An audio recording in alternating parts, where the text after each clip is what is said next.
Hello there, and welcome to the Sleepless Scientist, a quiet place in the cosmos where your thoughts can unwind and knowledge becomes a soft lullaby for the night. Tonight's journey will take us into the story of a truly extraordinary traveller, a visitor from beyond our solar system, a comet officially catalogued as C2025N1, Atlas. Astronomers sometimes shorten that to 3i Atlas, meaning the third interstellar object ever discovered. For us, in this calm voyage, we will simply call it Atlas. It has been called terrifying in news headlines because of the strange and powerful things it is doing as it approaches Mars and then the Sun. But tonight we'll soften that word.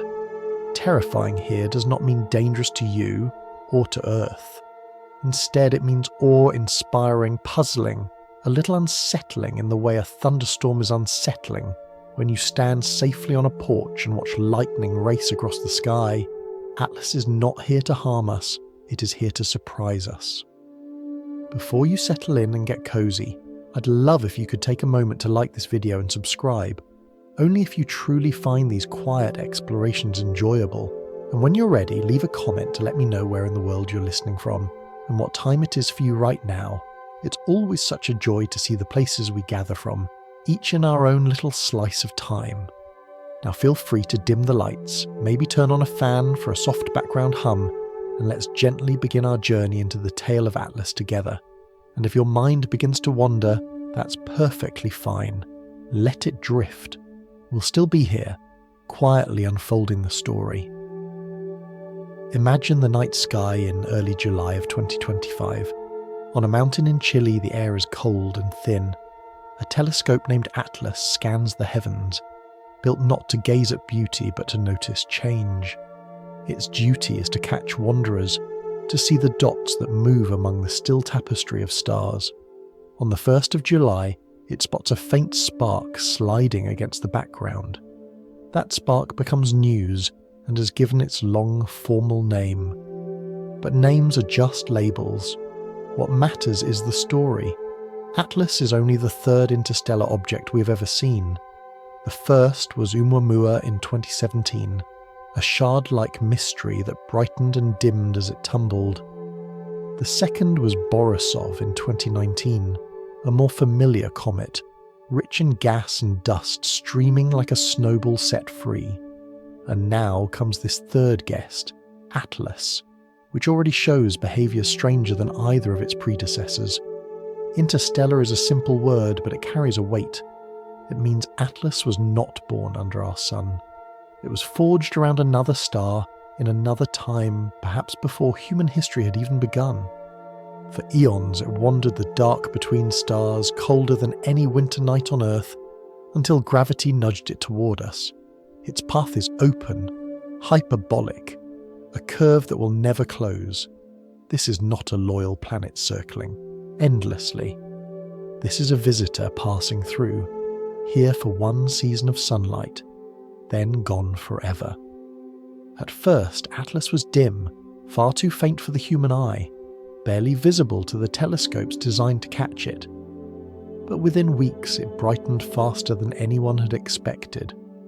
Astronomers knew at once that something inside it was stirring with unusual strength.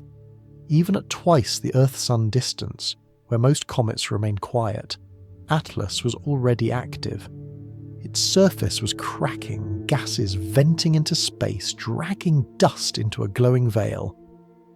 And so the watching began.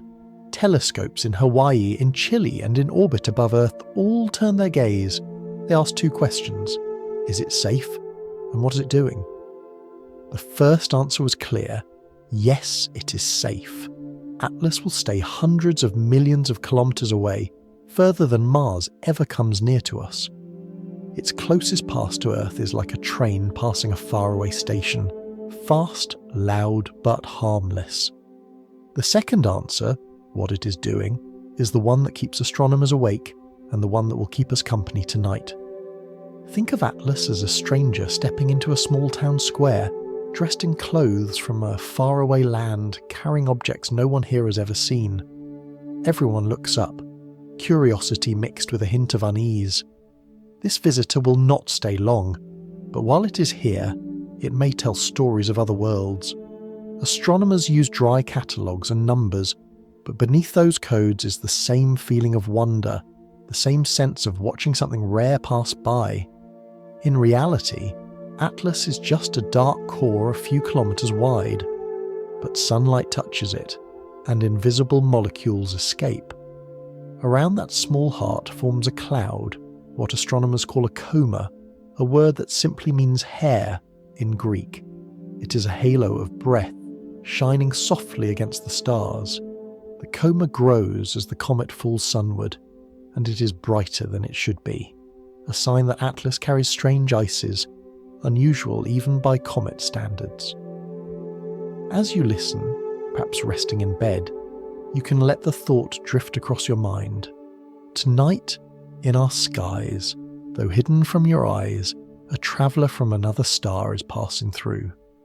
It is not here to frighten, only to remind us how wide the universe is and how much remains to be discovered. And as it moves closer to Mars, then swings by the Sun, we will follow its path together, gently and unhurried, like tracing the footsteps of a guest who came only once and left stories behind. The first days after Atlas was discovered were filled with cautious excitement. To astronomers, faint moving points of light are not unusual. Near-Earth asteroids, long-period comets, even small forgotten fragments drift across the sky every week. But this one had a peculiar fingerprint in its orbit. When they calculated its path, the numbers spoke with quiet certainty. This object was not bound to our Sun. It was travelling too fast on a wide, open curve that would never close into a loop. The equation was clear. Atlas was interstellar.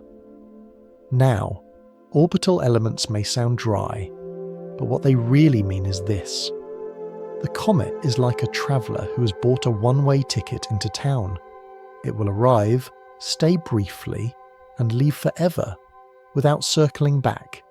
Most comets are like loyal festival goers who return every few decades to the same celebration. Atlas is more like a stranger who stops for a single night and then vanishes into the road beyond the hills. That knowledge alone made every astronomer's heart beat a little faster. Yet the deeper mystery began almost at once. Atlas was brightening, but not in the gradual way comets usually do. Typically, as a comet approaches the Sun, the increase in light is smooth and can be predicted by a simple formula. But Atlas refused to follow the pattern. Within weeks, it was several times brighter than expected. This is a bit like watching a dim lamp across a field and then seeing it suddenly flare, as though someone had turned a hidden knob. What could cause this? One answer is that Atlas carries a store of volatile ices, like carbon dioxide, that begin to sublimate, to leap directly from solid to gas, far from the Sun, much earlier than water ice would. If so, then Atlas is not waiting politely for the warmth of Earth's orbit before waking. It is already stirring in the cold, showing off its breath long before most comets would have started. Another answer, more subtle, is that cracks in its crust may have opened, exposing fresh material to sunlight. Just as a sealed bottle suddenly hisses when uncapped, Atlas may have vented hidden reserves as it drew nearer. This behaviour was both thrilling and unsettling. Headlines picked the word terrifying to catch attention, but scientists quietly were more delighted than afraid. They knew that every deviation from the norm is a chance to learn. In science, the most interesting stories are often told by those who refuse to behave. Still, there was reassurance to offer the public. Atlas posed no danger to Earth. Its closest approach to our planet would keep it nearly 200 million kilometers away, more than 4 times the average distance from Earth to Mars. To put it another way, if Earth were your home, Atlas would be a traveller walking down a road far beyond the horizon, visible only through binoculars, never coming near the doorstep. That didn't make it less fascinating. It simply meant we could study without fear. As the weeks passed, telescopes across the world watched closely. Photographs showed Atlas beginning to sprout a soft coma, the ghostly envelope of gas and dust that surrounds a comet's nucleus. Through backyard telescopes, it still looked like a misty star, but instruments revealed far more detail. The coma was swelling, its gases fluorescing in sunlight, hinting at complex chemistry. Something unusual was brewing in that cloud, and astronomers began to ask deeper questions. Where did this object come from? What star's nursery had formed it? How long had it been wandering the interstellar dark before stumbling into our skies? We may never know the exact answers, but speculation itself is a kind of wonder. Perhaps it was born in the outer reaches of a young solar system, thrown outward by the gravity of giant planets, just as Jupiter flings comets outward from our own neighbourhood.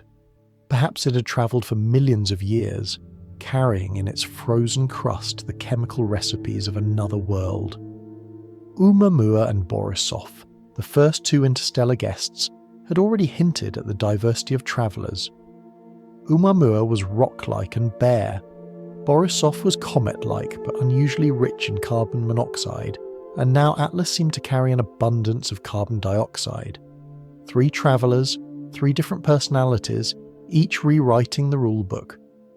That comparison, gentle as it may sound, gave astronomers goosebumps. It was like welcoming 3 guests from 3 distant lands, each bringing different customs, different songs, and different gifts. To the public, of course, these subtleties are hidden behind a veil of technical names and numbers. But for you, listening here, what matters is simpler. A tiny body, dark and ancient, was suddenly visible across the night. It was acting in ways that puzzled our best models. It was carrying whispers from beyond the stars, and it was heading toward Mars and the Sun, where its behaviour might grow even more dramatic. We know comets as ice mixed with dust, fragile and short-lived compared to planets. But interstellar comets are more than that. They are time capsules, frozen fragments of other systems. Atlas is a shard of someone else's creation, travelling alone, now brushing past our Sun. When you think of it this way, you realise how extraordinary it is to be alive at a time when we can actually notice such visitors. For all of human history, they passed unseen. Now our telescopes catch them, and we can say with quiet wonder, we were here when it came. So as Atlas continued to brighten and grow its veil of gas, astronomers prepared. They knew it would pass near Mars in early October. They knew Earth would be blinded by the Sun during its closest swing around our star at the end of that same month. And they knew that if they were clever, they could still catch precious glimpses through the eyes of spacecraft orbiting Mars. Already, scientists were sketching plans, while dreamers simply gazed at the sky, marvelling that something so small and so far could capture so much imagination. And you, lying here tonight, can let your mind drift to that scene. A faint spark moving against the backdrop of stars, its orbit revealing a path from beyond the Sun's reach, its glow rising faster than expected, its nature a little mysterious and a little frightening in the most beautiful way. You don't need equations or technical charts to feel its significance. You only need the awareness that the universe is wide, and now and then it sends a guest across our sky. Once Atlas revealed itself as interstellar, astronomers turned from the excitement of discovery to the quiet diligence of plotting its journey. A comet's path can be mapped with mathematics, but for our story tonight, let's imagine it as a traveller tracing a winding road across the solar system, each milestone a town or landmark along the way. The path is not random. It is shaped by the Sun's pull, by the geometry of planets, and by the vast speed at which Atlas sweeps through space. Atlas's timetable has 2 main highlights. The first is its close approach to Mars on the 3rd of October 2025, when it will pass at a distance of about 30 million kilometres. That sounds vast, and it is, but in cosmic terms it is a neighbourly brush. 30 million kilometres is roughly 75 times the distance from Earth to the Moon. Imagine stacking 75 moon gaps end to end, and you have the separation between Atlas and Mars on that night. It will not collide, nor will it graze an atmosphere. but it will pass close enough that the spacecraft orbiting Mars may catch precious details Earth could never see. The second highlight is perihelion, the closest approach to the Sun, on the 29th of October. There, Atlas will swing to about 1 1/3 times the Earth-Sun distance. In everyday words, if Earth orbits at 1 step from the fire, Atlas will pass at 1 step and a third. Yet the speed at that moment will be breathtaking, nearly 70 kilometers per second. In the time it takes you to breathe in, Atlas will have crossed the span of a small country. In a single heartbeat, it will have travelled farther than the distance between many cities. But here comes the twist, and it is an important one. From Earth's perspective, Atlas will slip into the Sun's glare at exactly the wrong time. When it is closest to the Sun and most active, it will also be in line with the Sun from our view, hidden in dazzling light. This geometry is called conjunction, when Earth and the comet are on opposite sides of the Sun. You can imagine trying to watch a candle flame held right beside the midday sun. No matter how sensitive your eyes, the Sun's blaze overwhelms everything else. Our finest space telescopes, such as the Hubble and the James Webb, have strict safety rules that prevent them from pointing too close to the Sun. So in October, just when Atlas is at its most dramatic, our instruments on and near Earth will be effectively blind. It is a curious irony.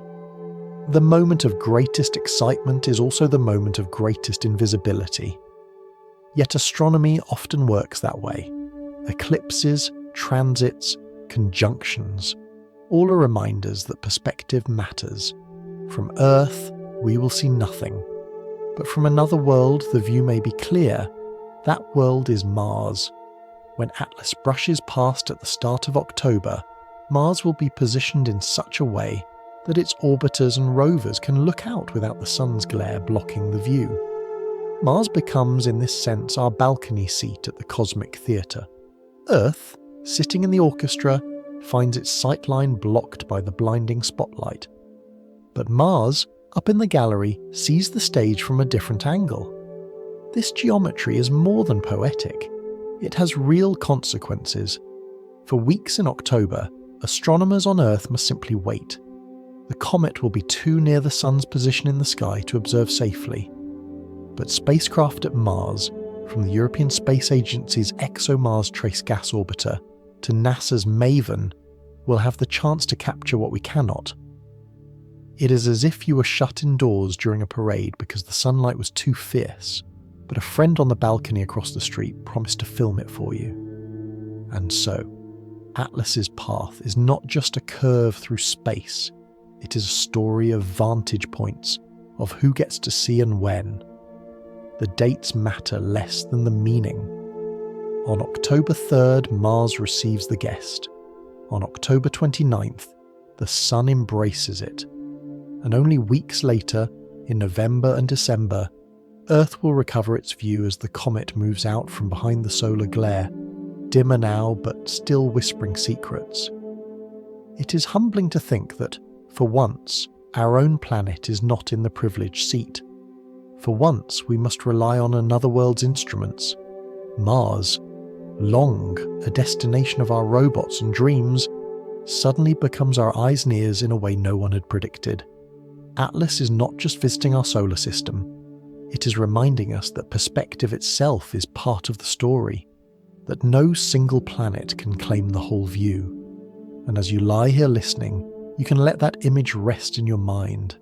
A path that sweeps from the darkness beyond, brushes past Mars, swings by the Sun, and then drifts away again, never to return.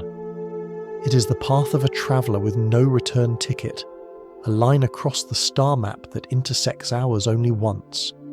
We may not see it at its brightest, but through Mars's borrowed eyes, we will still learn what it has to tell. When astronomers traced the path of Atlas across the solar system, one point on the map drew special attention: the close passage by Mars on the 3rd of October 2025. Close, of course, is a relative word. In everyday life, 30 million kilometres would be unimaginably distant, enough to circle Earth nearly 1,000 times. Yet in planetary terms, that distance makes Atlas practically a neighbour.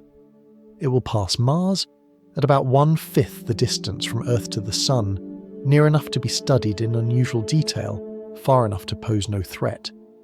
What makes this encounter remarkable is not only the distance, but the timing.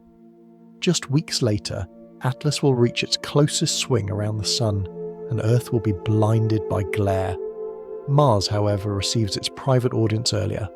The geometry of the solar system has aligned like a stage play, in which one actor turns toward a single member of the audience while the rest of the theatre waits in darkness. Mars is that fortunate spectator. Now, what does it mean to see a comet from another planet? Mars, after all, is not alive in the way we are. But orbiting Mars are spacecraft. Silent machines, patient and enduring. The European Space Agency's Mars Express, with its high-resolution stereo camera, can capture wide vistas. The ExoMars Trace Gas Orbiter carries spectrometers that can analyse faint colours of light, teasing out chemical fingerprints from a distance. NASA's Mars Reconnaissance Orbiter, famous for its eagle-eyed high-rise camera, can take pictures sharper than most satellites around Earth. And the MAVEN spacecraft, built to study Mars's atmosphere, carries instruments that can sense how gases and ions behave in space. Together, these orbiters form a scattered fleet. From their high vantage, they can turn their sensors outward, away from Mars itself, to capture the passing glow of Atlas. Imagine a group of neighbours leaning out of windows on different sides of a building, each with a different kind of camera. One neighbour photographs in colour, another records sound, another watches in infrared, another tracks how the air moves. None alone can tell the whole story, but together, their notes weave a fuller picture. For scientists, this is a rare opportunity. In 2014, another comet, Siding Spring, brushed close to Mars, much nearer than Atlas will come. Spacecraft detected a flood of meteoric material, changes in Mars's upper atmosphere, even temporary layers of metal ions forming in the sky. That event was almost a once-in-a-lifetime accident. Atlas may not come so close, but the precedent is there.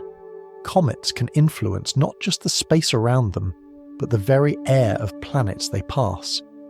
If instruments at Mars detect even a trace of such effects, it would be the first time we've measured an interstellar comet shaping the environment of another world. To the rest of us, far from technical readouts, the poetry lies in the idea itself. Mars, a world we have visited only with machines, becomes our stand-in observer. While Earth must close its eyes against the sun's glare, Mars looks outward, calmly watching. You could think of it as handing your binoculars to a friend standing on a hill, because from where you sit, the trees block the view. The friend describes what they see, and you imagine the scene through their words. Here, the spacecraft at Mars are that friend, ready to speak on our behalf. And what might they see? Atlas, by October, will be active. Its coma, the halo of gas and dust, may stretch hundreds of thousands of kilometres across, half the width of the Sun. From Mars, it could appear as a fuzzy star, brighter than any seen earlier, tinged with the soft green glow of carbon molecules excited by sunlight. Instruments may detect carbon dioxide streaming outward, water vapour in trace amounts, dust scattering light in delicate plumes. Cameras might capture the odd sight of a sunward pointing structure, a plume that seems to defy expectation by aiming toward the light instead of away from it. All of these are maybes, but that is part of the beauty. Astronomy is not about certainty before the fact. It is about readiness to be surprised. The very reason Atlas has been called unusual, even frightening, is that it has already defied the rules. Its brightness rose too quickly. Its gases are not in the expected proportions. Its tail points in directions that make geometry textbooks frown. So as Mars receives its guest, every telescope and spectrometer is waiting to be astonished. There is also a quiet humility in this. For once, Earth is not the centre of observation. We are not the privileged witness. Another planet, through the instruments we have placed there, is our proxy. The solar system is reminding us that knowledge is not bound to one world. Perspective itself shifts, and with it, understanding. As you listen tonight, you might picture Mars hanging in its orbit, red and silent, with a few delicate machines circling above it. Against the blackness of space, a faint mist drifts by, luminous and fleeting. Those machines, built by human hands, are our only eyes in that moment. They record what they can, send the signals back across millions of kilometers, whispering to Earth, "Here is what you missed. Here is what passed while your own sky was too bright." In the story of Atlas, the October encounter with Mars is not the grand finale. That will come weeks later, near the Sun. But it is the rehearsal, the moment where the curtains part just slightly, offering a glimpse of what is to come. And though the audience on Earth sits in darkness, Mars will see the stage lit. Through its borrowed gaze, we too will learn and wonder and dream. When most people imagine a comet, they picture frozen water, a dirty snowball, as some textbooks describe it. That phrase, though simple, is not entirely wrong. In our solar system, many comets are indeed built from water ice mixed with dust, seasoned with small amounts of other frozen gases. As they warm under the sun, the water turns to vapour, and the familiar spectacle of tails and glowing comas begins. That is the expectation, the familiar rhythm of cometary life. Atlas, however, is no ordinary comet. When astronomers trained the James Webb Space Telescope on it, using instruments sensitive to infrared light, they found something extraordinary. The dominant gas in its coma was not water vapour at all, but carbon dioxide. 8 times more carbon dioxide than water. For a moment, the data seemed almost absurd. Imagine ordering a glass of soda and finding that the bubbles outweigh the liquid. That is, in essence, what scientists were seeing. A comet fizzing with gas, long before the usual water-driven activity should have begun. Why does this matter? Because it tells us something about Atlas's birthplace. Water ice requires a certain distance from a star to remain frozen, but carbon dioxide ice can survive much farther out, in colder, more remote regions. If Atlas is rich in carbon dioxide, it may have formed at the edge of its home system, or perhaps been altered by processes we do not yet understand. Either way, it is not behaving like most of the comets we know. It is whispering, in chemical language, that it is from elsewhere. To make this image softer, think of a traveller arriving in a new town carrying a suitcase packed not with bread and cheese like the locals, but with spices and fruits from a distant coast. The smell itself reveals their origins. In the same way, the gases venting from Atlas are its calling card, announcing that its past lies beneath another sun. The numbers, when spoken as equations, can sound harsh. CO2 over H2O, ratios and fluxes. But the essence is gentle. Atlas is breathing differently. Its exhalation is flavoured more with fizz than with steam, and that difference has consequences. Because carbon dioxide sublimates, that is, leaps from solid to gas, at lower temperatures than water, Atlas can begin releasing gas even in the cold, far from the sun. It wakes early, stretches, and grows active while most comets would still be slumbering. That early awakening explains why Atlas brightened so quickly inside 2 astronomical units of the sun. It did not need to wait until it reached the warmth of Earth's orbit to begin. Long before that, sunlight was already coaxing carbon dioxide from its surface. It is like a campfire that sparks while the logs are still damp, surprising you with sudden flame before you expect it. There is another layer to the story. Along with carbon dioxide, astronomers detected faint traces of water, carbon monoxide, and a rare gas called carbonyl sulfide. Each of these is a hint, like spices in a recipe. Together they create a fingerprint unique to Atlas. In laboratories on Earth, scientists study how these molecules form and break apart under ultraviolet light, how they fluoresce, how they scatter. But in narration, we can simply say, this is the comet's breath, its aroma drifting through space, a perfume unlike most we have ever encountered. The coma itself, that cloud of gas and dust around the nucleus, was enormous, hundreds of thousands of kilometres wide, nearly half the diameter of the Sun. Numbers this large can feel abstract, but imagine it another way. If Earth were placed inside that cloud, our planet and moon together would be swallowed whole, invisible within the haze. The scale is not something our senses can easily grasp, yet telescopes capture it, and the images show a misty cocoon stretching into the blackness, shimmering faintly with reflected light. The presence of such a vast carbon dioxide coma also explains the speed of Atlas's brightening. More gas means more dust lifted into space. More dust means more surface to scatter sunlight. The comet becomes a diffuse mirror, glowing brighter as it falls inward. For astronomers, these dynamics can be modelled with equations of outflow, radiation pressure, and scattering. For us, in the calm of tonight's story, it is enough to picture a lantern glowing brighter as its glass fogs with steam. The haze itself amplifies the light. One might ask, is this dangerous? Could a carbon dioxide-rich comet be unstable, prone to sudden fragmentation? The truth is, we do not yet know. Some comets crack apart near perihelion under the stress of heating. Others survive intact, merely shedding dust in fountains.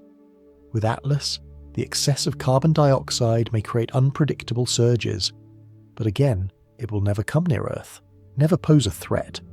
The only danger is to our sense of certainty. It challenges what we thought comets should be. That challenge is valuable. Every anomaly widens the boundary of understanding. ʻOumuamua showed us that not all interstellar objects carry comas. Borisov showed us that some resemble our own comets, but with peculiar chemistry. Atlas now shows us that carbon dioxide can dominate, creating early and rapid activity. Each one adds a piece to the mosaic of cosmic variety. Each reminds us that our solar system is only one example among billions. As you picture Atlas tonight, imagine it not as a speck, but as a breathing presence. A nucleus of rock and ice, exhaling a fog rich in carbon dioxide, swelling into a cloud half as wide as the Sun. Imagine drifting through that cloud, unable to see stars through the haze, enveloped by a silent perfume of alien chemistry. And then remember, this is not science fiction. It is happening right now, on a path that crosses our solar system once and only once. When most of us picture a comet, we imagine frozen water. The old description of a dirty snowball is not too far off. In our solar system, many comets are indeed built mainly from water ice mixed with dust, with a few other frozen gases sprinkled in. As they fall toward the Sun, the water warms, vapour rises, and the familiar glow of tails and halos appears. That is the usual rhythm, the expectation. Atlas, though, refuses to follow that rhythm. When astronomers used the James Webb Space Telescope to examine its light, they found something astonishing. The main gas streaming from Atlas was not water vapour at all, but carbon dioxide. In fact, it was releasing roughly 8 times more carbon dioxide than water.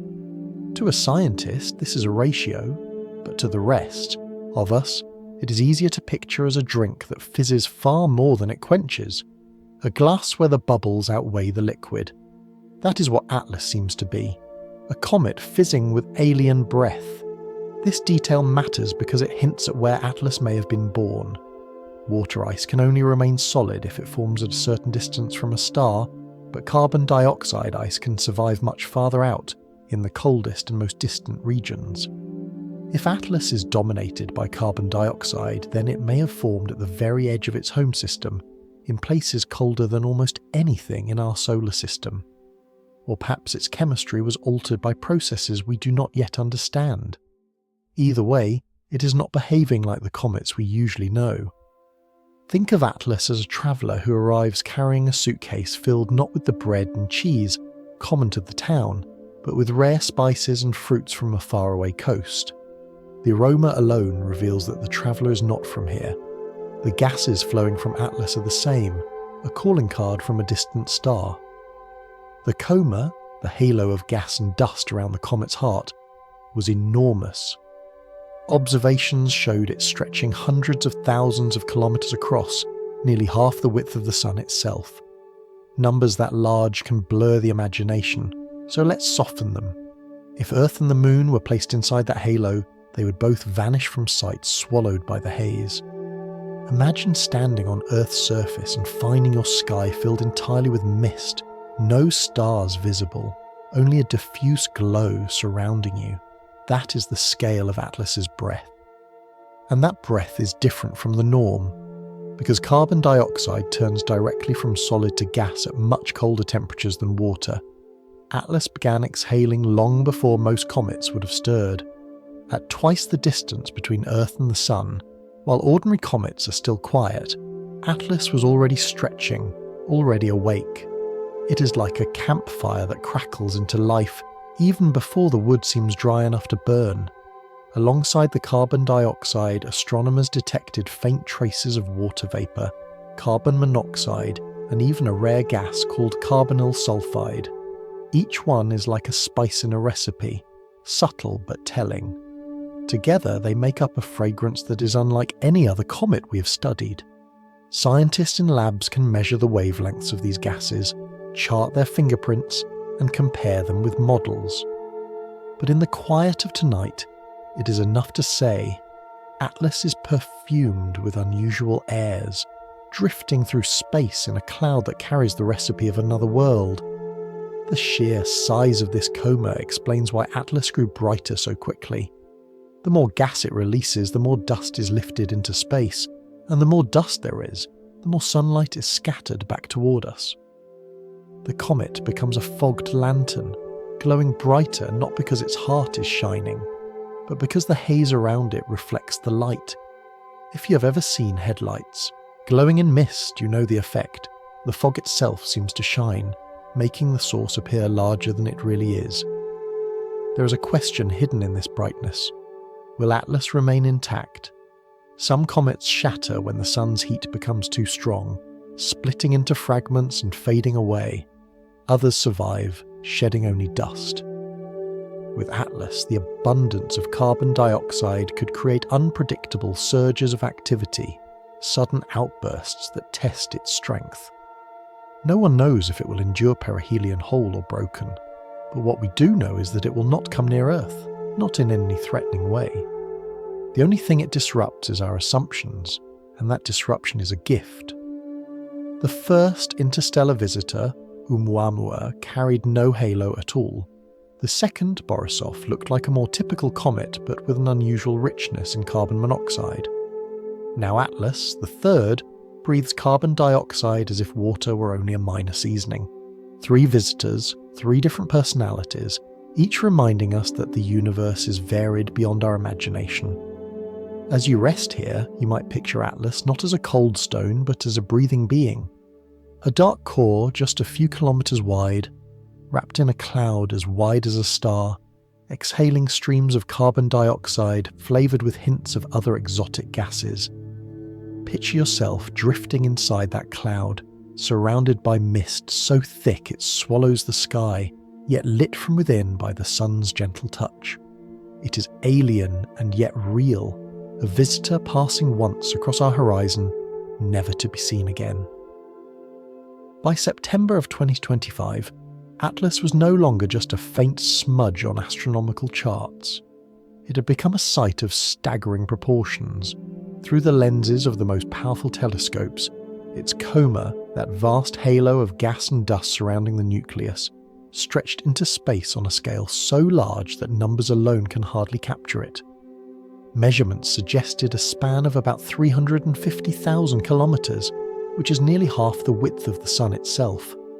But for bedtime, numbers that large do not cradle the imagination gently. So let's soften them. Imagine you could place Earth, the Moon, and the distance between them inside Atlas's haze. All of it would vanish in the mist. The Moon's orbit, which we so often picture as distant and grand, would be swallowed whole, or picture the Earth as a glowing bead of light. Now surround that bead with a fog so wide that it would stretch far beyond the reach of our nearest neighbour in space. That is the scale we are speaking of. A scale that belongs not to human cities or continents, but to the architecture of stars. The strange part is not only the size, but how quickly this cloud grew. Most comets expand their comas gradually, like a slow exhalation. Atlas seemed to take a deep breath and release it in a rush, filling space around it with a volume of gas far out of proportion to its small core. Its nucleus, likely only a few kilometres across, is a pebble compared to the fog it produces. To say the coma dwarfs the nucleus is to understate the case. It is like comparing a single candle to the smoke that fills an entire cathedral. Why does this matter? Because the coma is what we see from Earth, or from Mars, when Earth cannot watch. The nucleus itself is dark, tiny, and invisible at such distances, but the cloud shines. It reflects sunlight from countless grains of dust. It glows with faint colours as molecules are excited by ultraviolet light. And it is this visible envelope that turns a black speck into a spectacle.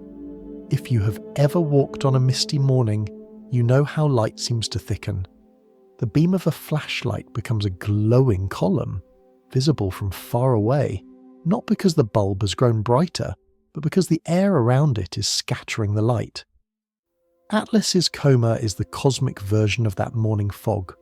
The sunlight that strikes it is bent and reflected by trillions of tiny dust grains, making the whole halo luminous. From a telescope's eye, it appears as if the comet itself is shining, but really it is the haze that does the work.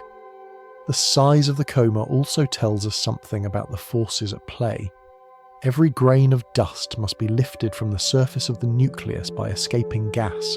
That means the comet's interior is rich in volatile materials and that the venting is strong.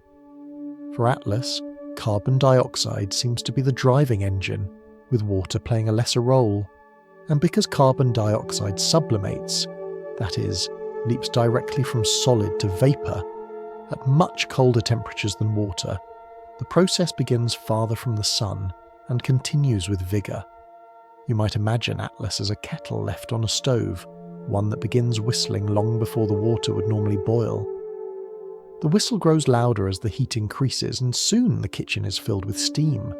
In the same way, Atlas is venting gas earlier and more vigorously than expected, filling the solar system around it with a fog much larger than itself.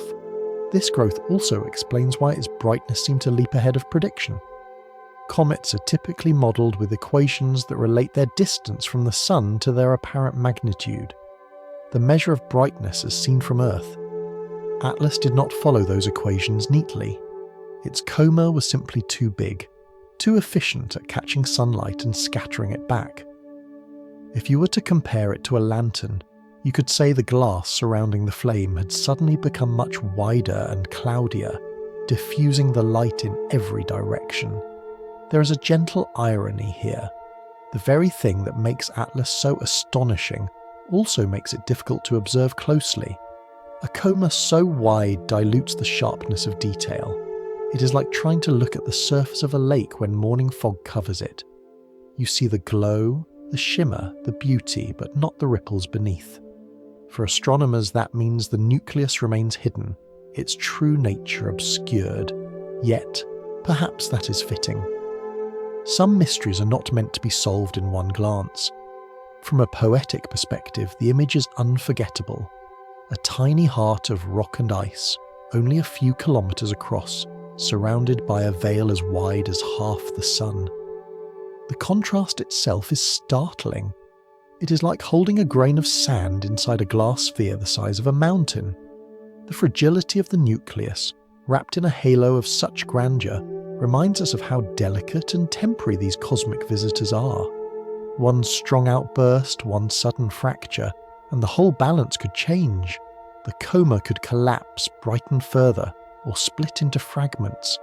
We do not yet know. As you drift with this thought tonight, let yourself imagine floating at the edge of that fog, Ahead of you the sun shines, and between you and that light is the vast haze of Atlas.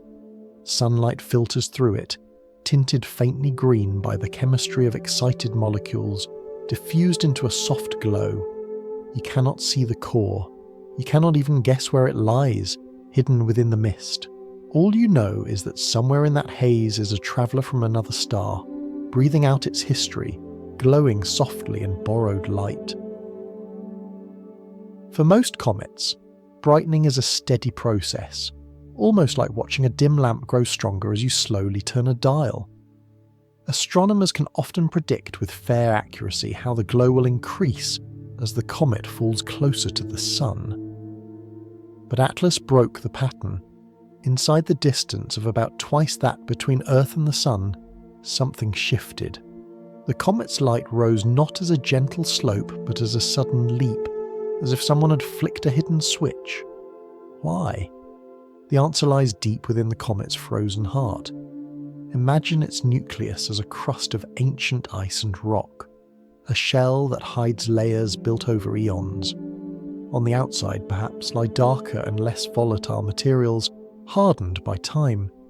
Beneath that, deeper and shielded, sit ices that are more restless, carbon dioxide, carbon monoxide, and other frozen gases that are quicker to vaporize when touched by warmth.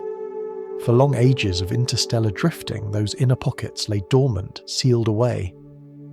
But as Atlas fell inward toward our sun, sunlight began to sink deeper. The crust warmed, cracks widened, and suddenly the hidden reservoirs were exposed. It is not unlike what happens when you drop an ice cube into warm water. At first the surface softens, and you see a trickle of bubbles. Then a crack runs through the cube, and suddenly fizz streams out, racing to the surface. The cube seems to come alive, hissing and whispering. Atlas, in its own way, may have done just that. A crust fractured, and suddenly fresh ices met the warmth of sunlight. The comet responded not with a whisper, but with a rush, exhaling into the void. Astronomers call this behaviour superlinear brightening, a phrase that sounds like a line from a textbook, but means only that the comet's light grew faster than the standard. Models predict. Where most comets follow the sun's heat step by step, Atlas seemed to leap 2 steps at once, and that leap made observers stop, recalculate, and wonder. It is easy to imagine comets as fragile, but they can also be dynamic, like tiny worlds with their own weather. A vent may open, spewing gas like a geyser. A section of crust may collapse, revealing a reservoir below. One sudden change can transform a comet's appearance overnight, and in Atlas's case, it meant that telescopes expected a faint smudge and instead saw a glowing mist that brightened much more quickly. In headlines, this kind of unpredictability was called terrifying, but to scientists it was exhilarating. Unpredictability is where discovery hides. If every comet behaved according to the same script, we would learn little new. But when one acts strangely, the questions multiply, and so do the chances to understand. For you, listening now, the heart of the matter is simple. Atlas woke earlier than expected, and it woke suddenly. The sun touched something deeper inside it, and a switch was thrown. The result was a comet that seemed to skip ahead of its schedule, glowing with unexpected vigour. Think of it like a campfire log. You watch it smoulder, expecting a slow burn. Then, with a pop, the log splits, and suddenly flames leap out, lighting the whole scene. That surprise, that sudden brightness, is what Atlas gave us. It reminds us that even in the quiet, predictable mechanics of orbit, there is room for drama, and that drama has consequences. The extra gas lifted more dust into space, building the coma faster. The coma reflected more sunlight, increasing the brightness. More brightness meant more attention, more instruments turned its way. The comet's own sudden awakening pulled the gaze of an entire planet's science community. But the story is not only about science, it is also about the feeling of watching something break expectation. Imagine standing at a window during a snowfall. You expect a gentle drift of flakes. Then, without warning, A gust of wind stirs, and the snow thickens into a sudden flurry, filling the air with brightness. The world outside changes in a moment, and you feel both startled and captivated. That is the mood Atlas carried with its switch-like brightening, the surprise of a whirl that suddenly looks different. As you rest here, let that image linger, a comet drifting in darkness touched by sunlight, suddenly cracking, suddenly exhaling, suddenly glowing more than before. We cannot hear its hiss, but we can see its breath shining across millions of kilometers. It is a reminder that even in the cold and silent deep, there are moments of awakening that can catch us off guard, and sometimes those awakenings are the most beautiful of all. When Atlas cracked open and began to exhale more strongly, gas alone did not explain its sudden glow. What really changed the view was dust. Every comet's breath carries not just vapour but countless tiny grains, shaken loose from the surface and lifted into space by escaping gas. These grains are not uniform. Some are as fine as smoke, others closer to sand, and a few the size of small pebbles. Together they form the veil we call the coma. Dust is important for a simple reason. It scatters sunlight. On its own, gas is mostly invisible to our eyes. It may fluoresce faintly under ultraviolet rays, but that glow is subtle. Dust, however, acts like a mirror made of countless tiny shards. Each grain catches sunlight and reflects it in every direction. The more dust a comet lifts, the brighter it looks from afar. Atlas, by suddenly exhaling more gas, dragged a flood of dust into space. That dust turned the invisible into the visible, like mist turning a beam of light into a glowing column. You can picture it by recalling how headlights look on a foggy night. On a clear evening, the light beam itself is invisible. You only see the ground illuminated ahead. But in fog, the beam becomes a luminous path hanging in the air. That is dust scattering in action. Water droplets in fog catching the light and making it glow. For Atlas, dust grains floating in the coma did the same thing, turning a distant speck into a glowing apparition. This effect is not gentle or linear. A small increase in dust can produce a large increase in brightness, because scattering works best when there are more particles for the light to bounce from. Think of tossing pebbles into a still pond. One pebble makes ripples, but a handful makes the whole surface shimmer with overlapping circles. In light, the principle is similar. A sudden increase in dust multiplies the scattering, and the comet shines more dramatically. The behaviour also depends on geometry. If the comet happens to be in a position where dust grains scatter light forward, toward the observer, the brightness can surge even more. This forward scattering is like sunlight shining through clouds at just the right angle, producing a golden halo that looks brighter than the sun itself. Astronomers knew that Atlas's path allowed for some of this effect, so what they saw was a comet both intrinsically active and geometrically favoured, producing a glow that leapt ahead of predictions. This is why the brightness of comets can seem erratic. They do not always climb smoothly in light. They can stumble, flare, or dim, depending on how much dust is released and how the sun and earth line up with that dust.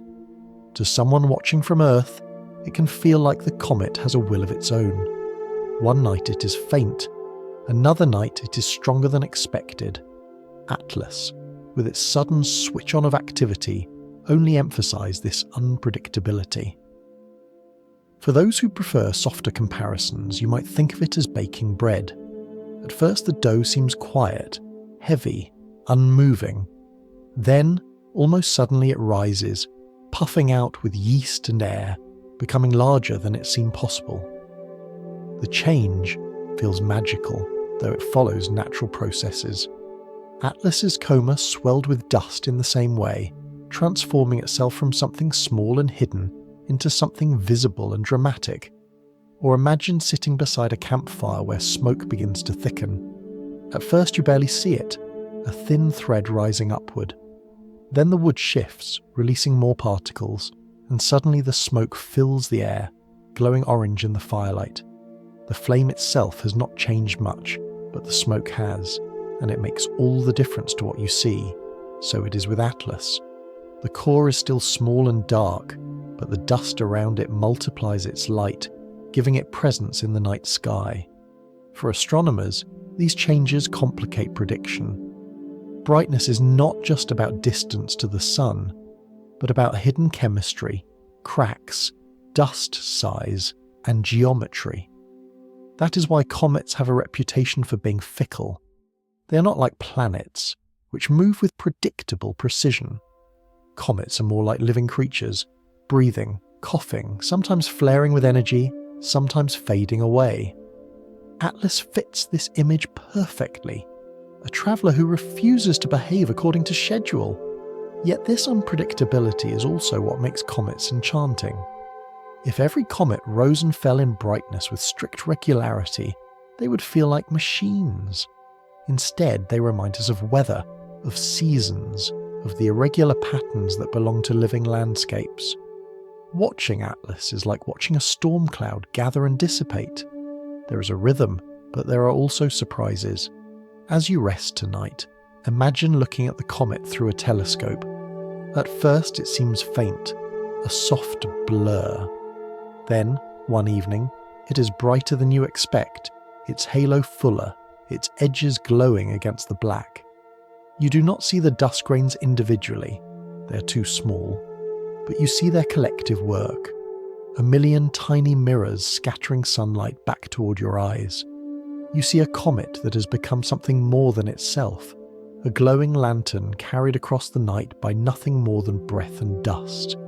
And that, perhaps, is the simplest truth about Atlas. It is not the dark heart that dazzles us, but the fragile veil around it. Its brightness is born of dust, and its dust is born of gas, and its gas is born of sunlight touching ice that has slept for ages. The whole chain of cause and effect comes together in a way that makes one small body blaze across the sky, however briefly, and reminds us how even the faintest travellers can catch the light. By mid-September of 2025, telescopes following Atlas began to notice something striking. Its coma, the vast cloud around its nucleus, was no longer just pale or grey-white. It was tinged with green, a soft emerald glow that made the comet appear even more otherworldly. To the eye of a scientist, this was expected. To the eye of the public, it seemed magical, even eerie. For us tonight, we can hold both. The science and the sense of wonder.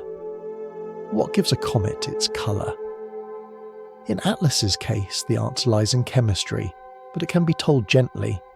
The sun bathes the coma in light, not just the rays we see as daylight, but also invisible ultraviolet light, far more energetic. When those rays strike certain carbon-based molecules drifting in the coma, they excite them, almost like plucking the strings of a violin. The molecules, briefly energized, release that energy back as visible light, and the light they release glows green. The name of the molecule, a pair of carbon atoms bound together, is not as important as the effect. What matters is that these small fragments of carbon act like tiny lanterns. Imagine a field of fireflies, each lighting for a moment, creating a soft emerald haze. Atlas's coma became a field like that, with countless molecules catching sunlight and glowing in return. The shift was sudden enough to be noticed. In early images, Atlas looked like a pale mist. By mid-September, reports spoke of a greenish tint growing clearer. To astronomers, this confirmed that the comet was releasing more of the carbon-rich gases that feed this glow. To storytellers, it was the moment the comet lit its lantern. Green comas are not unique. Other comets have shown them too, especially when carbon-bearing ices are abundant. But in Atlas, the effect seemed especially vivid, partly because the comet's activity was so strong. Its large coma gave more space for the molecules to spread, more room for the glow to gather. The scale magnified the colour, making it more apparent in telescopes. There is a detail that deepens the wonder. The green glow does not last long for each molecule, As sunlight continues to strike them, the molecules break apart, losing their ability to shine. This means the glow is strongest close to the nucleus, where the molecules are freshly released and fades quickly as they drift outward. The result is a head that glows green while the tail remains pale. But that story we will unfold more in the next session. For now, let us stay with the image of the green halo. Imagine looking through a telescope and seeing a faint ghostly light hanging in space, the size of a planet but diffuse, like a misty emerald lantern. Imagine the glow shimmering as if breathed out by an unseen hand, fragile yet luminous. The green is not a paint, not a coating, but a light born fresh each second by molecules touched by sunlight. It is worth noting that colour in space always carries meaning. Stars shine blue or red depending on their temperatures. Nebulas glow with hues determined by their gases. Comets are no different. When we say Atlas is green, we're really saying it is rich in certain kinds of carbon chemistry, and that sunlight is exciting those atoms to sing in green notes. If you like, you could call it the Comet song, sung not in sound but in colour. Of course, the human imagination responds quickly to such things. A green glow can sound ominous, like the sickly light in ghost stories. Yet it can also sound enchanting, like the sparkle of emerald glass in sunlight. In truth, it is neither dangerous nor magical, just physics, chemistry, and sunlight. But science does not strip away the wonder. If anything, it deepens it. Knowing that the glow is born of fragile molecules, each destroyed in moments, makes the sight even more delicate, even more precious. There is also a poetic symmetry in the timing. Atlas was already surprising us with its unusual chemistry, its sudden brightness, its vast halo. The arrival of green light seemed almost like an exclamation point, as if the comet wanted to make sure we were paying attention. Midway through its journey inward, it lit its lantern, announcing itself with colour. So as you listen tonight, perhaps resting in the dim light of your own room, you might imagine Atlas drifting through space, its coma glowing softly green, like a lantern carried in the dark. You do not need to think of equations or ultraviolet photons. You can just picture the firefly glow, fragile, fleeting, yet beautiful, shining across millions of kilometres. It is a reminder that even the simplest molecules, when touched by sunlight, can light up the night in colours that speak to our eyes and our hearts. When observers first saw Atlas glowing with that emerald tint, another question quickly followed. If the head of the comet shines green, why does the tail not share the same colour? After all, the tail is made of the same material, drifting outward in long, graceful curves. Shouldn't it carry the glow as well? The answer lies in the fragility of the molecules that create the colour. The small carbon fragments that shine green live brief lives. When they are first released from the comet's surface, they are intact, eager to catch sunlight and glow. But as they drift farther out, the same sunlight that excites them also breaks them apart. Within a short span, astronomers say it is just hours. The molecules are destroyed, split into pieces that no longer shine. This means the green light is confined to the head, where the molecules are fresh, like sparks from a fire that glow bright when first born, but fade quickly as they drift into the dark. By the time the gas and dust are swept into the comet's tail, the glowing molecules are gone, leaving only dust grains and more durable vapours to reflect the sun. The result is a comet that wears a green crown but trails a pale cloak. A simpler way to see this is to imagine perfume sprayed in a room. Close to the bottle, the scent is strong, sharp, unmistakable. But as it drifts through the air, it fades, weakened by distance, diluted by the open space and broken apart by the currents. Soon, only the memory of fragrance lingers. The comet's glow behaves the same way. Near the nucleus, the light is vivid. Farther out, it fades into invisibility. There is a beauty in this impermanence. it reminds us that what we see in a comet is not static. It is a dance of birth and death, of molecules appearing, glowing, and then vanishing. Every green shimmer in Atlas's head is new, constantly renewed as fresh gas escapes, constantly fading as sunlight erases it. The comet is alive with continual renewal, like a fountain spraying droplets into the air, each one catching the sunlight for a moment before falling back. Other comets have shown this same behaviour, and it puzzled astronomers for decades. Why green in the head but not in the tail? Only careful study revealed the answer. The molecules simply do not survive long enough to travel. What seems like a riddle is really a lesson in fragility. In space, light both reveals and destroys. But from our perspective, the explanation does not lessen the wonder. If anything, it makes the glow more special. Knowing that the green halo is fleeting, that it exists only because molecules are constantly being born and dying in sunlight, makes it feel like a rare performance. You're not looking at a painted object. You're witnessing a process unfolding in real time billions of times over. Imagine standing in a dark meadow at dusk watching fireflies. Each spark is temporary, a momentary gleam that fades almost as soon as it appears. The meadow is not painted with dots of green light. It is alive with continual flickering. The comet's head is just such a meadow, filled with firefly-like molecules glowing and fading, in a rhythm you cannot hear but can see from millions of kilometers away. Now consider how this appears through telescopes. To the astronomer's eye, the green coma is most distinct close to the nucleus, fading rapidly with distance. The tail, long and beautiful, remains white or bluish, reflecting sunlight from dust grains or shining faintly from other gases that are more resilient.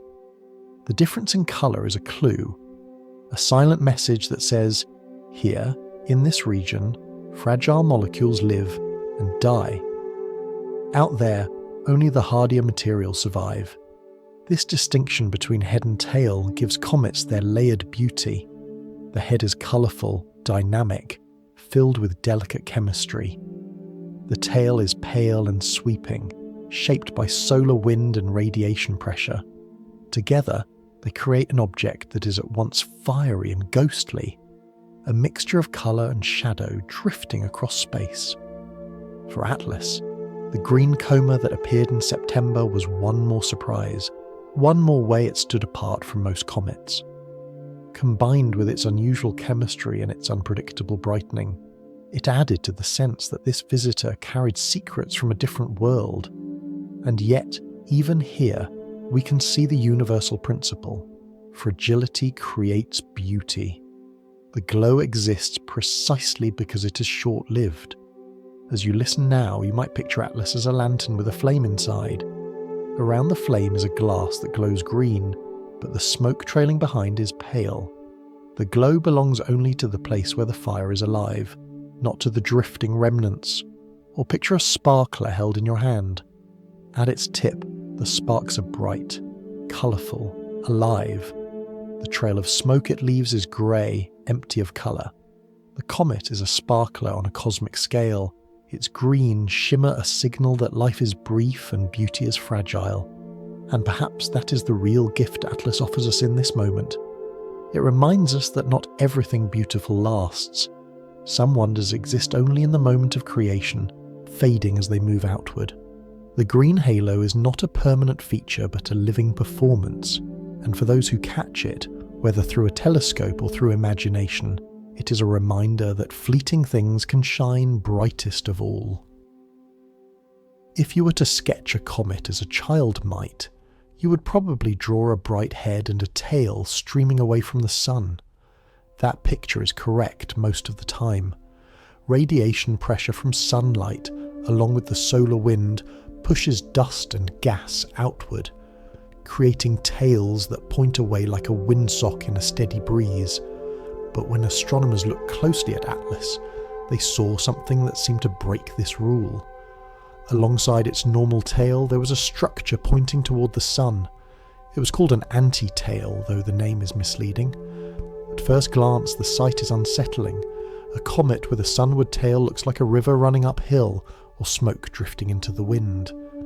To many who saw the early images, it seemed as if the comet were defying the laws of nature. But nature is not being broken here. It is only playing with perspective. The anti-tail is not truly a stream of material fighting against sunlight. It is an effect of geometry. Imagine the comet's orbit as a great sheet of paper stretched through space. Dust grains ejected along that sheet can spread out, forming a thin layer behind the comet. From Earth, when we happen to cross the line of that sheet, we look edge-on at the dust. It appears as a narrow spike, pointing in a direction that does not match the usual tail. In Atlas's case, that spike pointed sunward, even though the particles themselves were still drifting away from the comet's body. It is much like seeing a reflection on a glass table. A lamp shines from above, and you know the light should scatter outward, yet from where you sit, you see a narrow beam that seems to cut straight across the surface. The reflection is not the lamp's true direction, it is a trick of alignment. The anti-tail works in the same way. The dust sheet is broad, but from our line of sight it condenses into a sharp ray. For astronomers, this effect is familiar, though always fascinating. Many comets have shown anti-tails when Earth crosses the right plane, but for the public and for storytellers, it is an irresistible image. A comet that seems to reach both toward and away from the sun at once, as if torn between two forces. Atlas, of course, was already strange for other reasons. Its rapid brightening, its vast carbon dioxide coma, its green glow. To add a sunward spike to the list only deepened its reputation as unusual.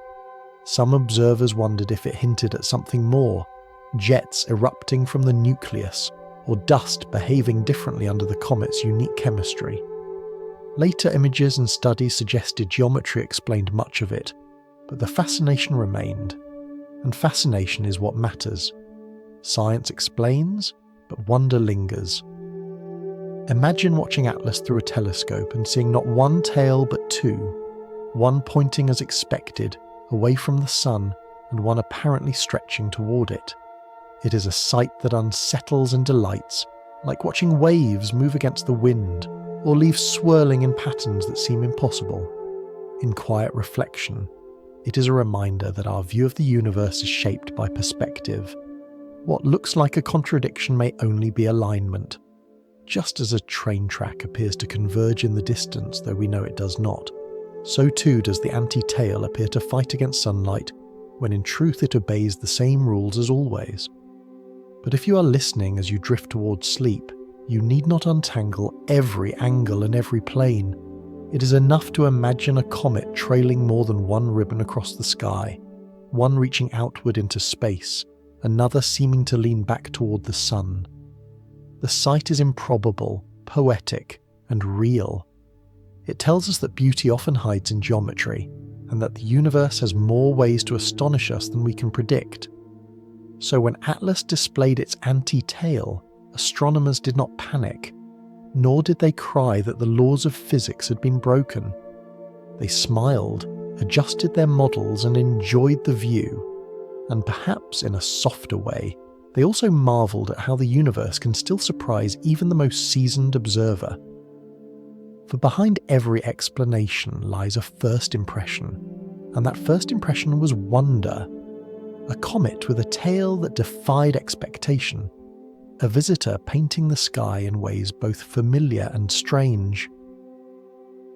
While the anti-tail of Atlas could be explained by geometry, astronomers noticed something more intriguing when they looked closer. In high-resolution images from the Hubble Space Telescope, there was not just a projection effect, but a genuine plume of dust streaming from the sunlit side of the comet's nucleus. It was as if Atlas, facing the sun, was exhaling directly toward it. At first, this seems impossible. Sunlight pushes dust away. Radiation pressure and the solar wind normally drive particles outward, not inward. But dust grains are not all the same. The tiniest grains, as small as smoke, are indeed pushed quickly away from the sun. Larger grains, however, are heavier and more stubborn. They can resist the push for a while, drifting where they're first launched before sunlight slowly bends their path. If those larger grains are expelled by jets on the day side of the nucleus, they can form a temporary plume pointing sunward before physics reclaims them. Imagine a group of children blowing bubbles on a windy day. Most bubbles are carried instantly downwind, scattering into the air, but a few, blown with enough force, float forward for a moment, hovering against the breeze before drifting back. That is Atlas's sunward plume, the stubborn bubbles of dust holding their ground, however briefly, in defiance of the cosmic wind. The jets that create these plumes are another marvel. Comet nuclei are not smooth spheres.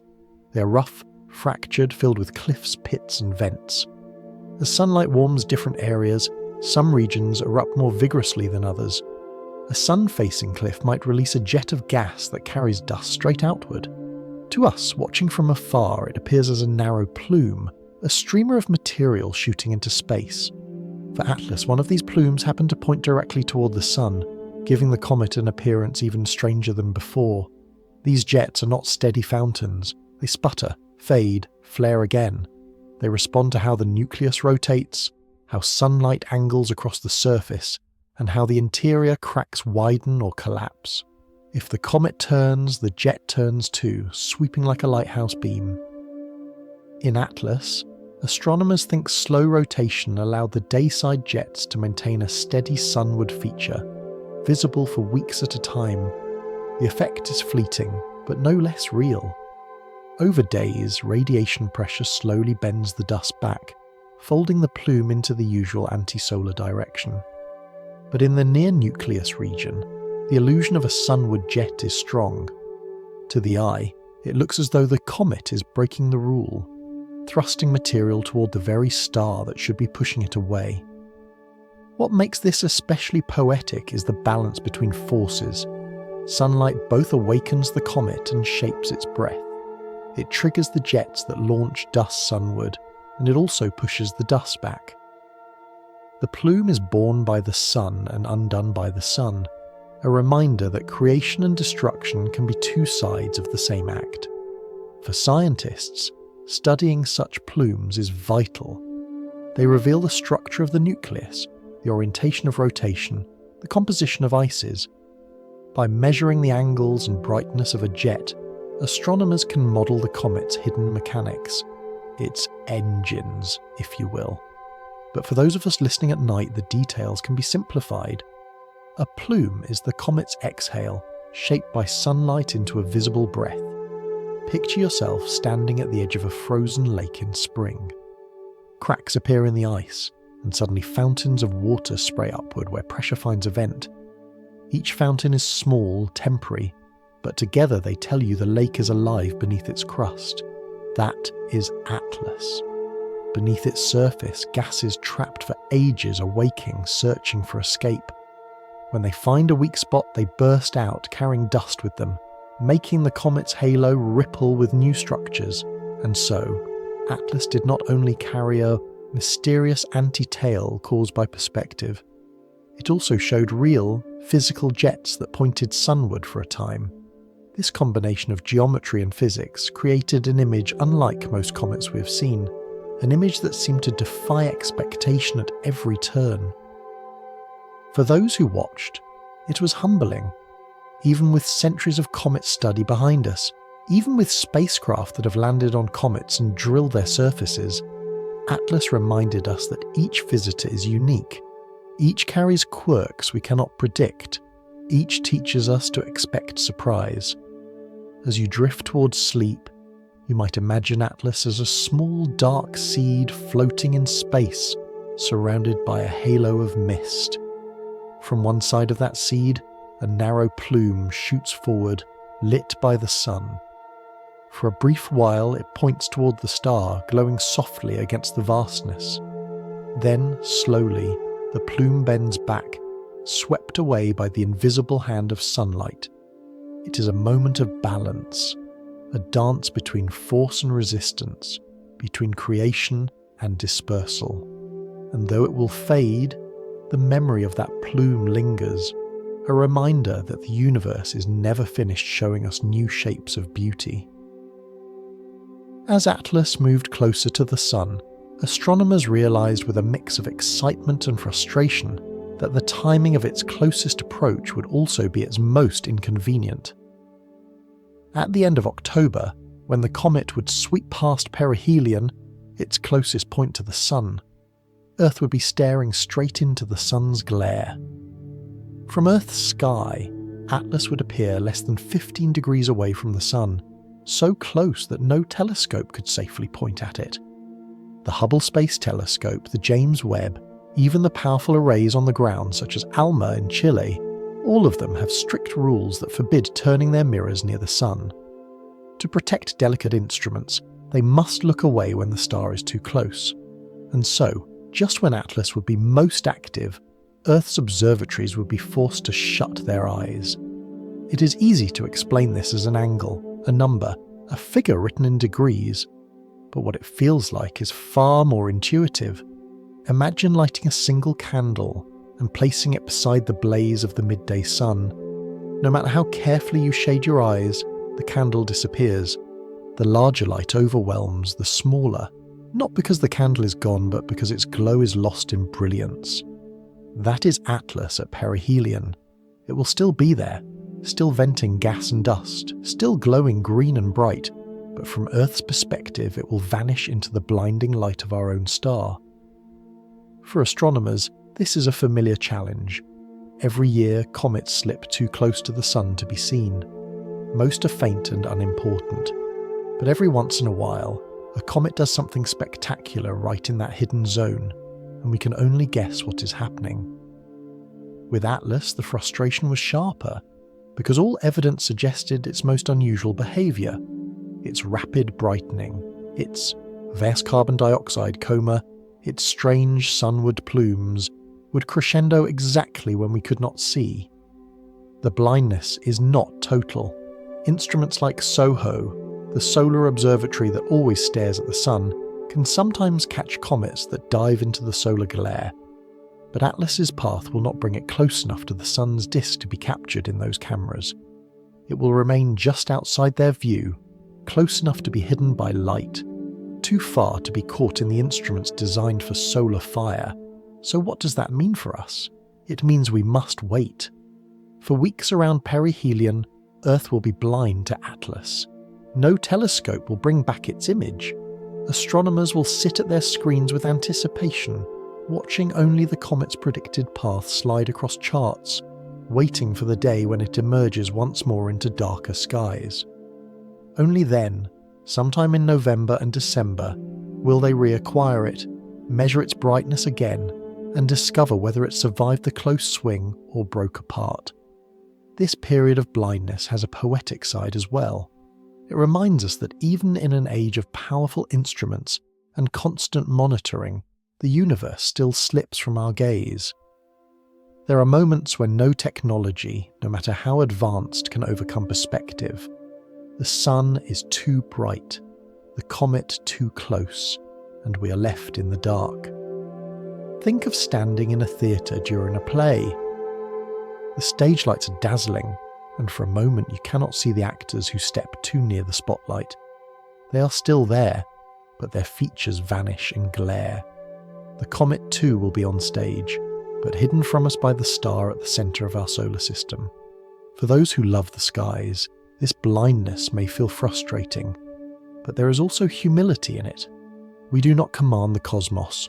We watch when it allows, we wait when it hides, and the waiting makes the return sweeter. When Atlas emerges again, whether shattered or shining, the first reacquired images will feel like the lifting of a curtain. As you imagine this tonight, picture the comet drawing near the Sun, growing more intense, and then slipping behind the radiance until it is invisible to Earth. Picture astronomers turning away reluctantly, knowing they cannot follow, forced to wait in patience. And picture yourself, lying in the dark, eyes closed, trusting that even when you cannot see, the story goes on. The comet is still there, still alive, still whispering in green light. You simply cannot catch it right now. And perhaps that is not so bad. Sleep itself is a kind of blindness, a time when we do not see, yet the world carries on. In the same way, Atlas will move through its brightest, strangest hours while Earth slumbers in glare. When we wake, it will return to view, changed perhaps, but still bearing its tail. While Earth is forced to turn away from Atlas during its brightest hour, another world has the perfect view. That world is Mars. By an accident of orbital geometry, when Atlas sweeps by the Sun in late October, Earth will be nearly blinded, but Mars will be offset, able to watch from a clearer angle. For once, our neighbour becomes our proxy, the one to keep its eyes open while we must close ours. From Mars's orbit, the comet will pass at a distance of about 30 million kilometres in early October. That may sound immense, enough to fit the Earth-Moon gap more than 70 times. Yet in the scale of planets and comets, it is close enough for detail. It is not a brush that threatens collision, but a flyby near enough that the spacecraft circling Mars can turn their sensors outward and gather information we cannot. Those spacecraft are our quiet envoys. The European Space Agency has Mars Express, an orbiter that has circled the planet since 2003, carrying cameras capable of wide panoramas. A newer mission, the Trace Gas Orbiter from the ExoMars program, carries sensitive instruments that can split light into its chemical fingerprints, detecting gases even in faint traces. NASA has its veteran observer, the Mars Reconnaissance Orbiter, with a camera so sharp it can photograph objects the size of a desk on the Martian surface. And circling higher is MAVEN, a spacecraft designed to study Mars's atmosphere, equipped with instruments that can sense how gases and ions behave in space. Each of these machines has its own specialty, its own way of seeing. Together they form something like a neighbourhood of observers. Imagine standing at your window to watch a parade, only to find that the sun's glare blinds you. A neighbour across the street, however, leans out their window and describes what they see. The colours, the shapes, the music drifting by. Another neighbour sketches the scene. Another records the sound. Another notes the rhythm. None of them sees everything, but together they capture the essence. Mars with its orbiters becomes that helpful neighbour, leaning out to describe what Earth cannot witness. The chance is precious because interstellar comets are so rare. In all of recorded history, humanity has identified only 3, and of those, only Atlas will pass close enough to another planet to be studied by spacecraft in orbit there. It is a once-in-a-century alignment, perhaps even rarer, and it gives us the chance to see an alien visitor through borrowed eyes. So what exactly might Mars witness? Its orbiters could photograph the comet's coma, that great veil of gas and dust, perhaps capturing its sunward plume and its long tail stretching into space. They might detect the signature of carbon dioxide dominating the outflow, confirming what telescopes at Earth had hinted before glare forced them to stop looking. They could even detect subtle effects as the dust interacts with Mars's environment, a faint echo of what happened in 2014 when a comet named Siding Spring passed much closer and filled Mars's skies with a storm of tiny meteors. For scientists, these possibilities are thrilling. But for us, resting in the calm of a bedtime story, the thrill is simpler. It is the thought that while Earth must wait in darkness, Mars will keep watch. The machines we built and sent there years ago, intended for planetary science, will quietly turn their gaze outward and record the passage of a comet from another star. They will send back whispers across space, signals crossing millions of kilometres, telling us what they saw. There is something humbling about relying on another planet. We often think of Earth as the centre of our observations, but here we are reminded that perspective matters. Sometimes another world has the better view. Sometimes we must accept that our neighbour is in the balcony seat, while we sit in the stalls with our sightline blocked. And in those moments, we are grateful for the eyes we placed there, ready to share their vantage. Imagine the scene in early October. Mars hangs in its orbit, red and silent. Around it circle our machines, silver and steady, solar panels catching sunlight. Beyond Mars, Atlas approaches, its coma swelling, its green glow deepening, its plumes stretching oddly toward the sun. From Earth, the view is impossible. From Mars, it is clear. Cameras click, spectrometers hum. Plasma detectors listen to the faint song of ions drifting in space. A performance is underway, and though we cannot see it directly, the recordings will reach us later, carrying the story across the void. As you listen tonight, let that image linger. Earth is blind, but Mars is awake. We're not left in darkness entirely. We have neighbours, and they lean out their windows for us, describing what they see. And when the signals return, when the data is decoded, when the pictures appear on our screens, we will know that we shared the moment after all. Atlas is a visitor from beyond the stars, but it is also a bridge. It links our two worlds in observation, Earth waiting, Mars watching. It reminds us that no single planet owns the sky, and that sometimes, to see the universe more fully, we must rely on one another. If Earth must close its eyes to Atlas during the comet's brightest hour, then Mars becomes our window. And around Mars, circling silently in the thin sunlight, is a fleet of orbiters, each carrying instruments that can serve as our borrowed sight. They were not built for this task.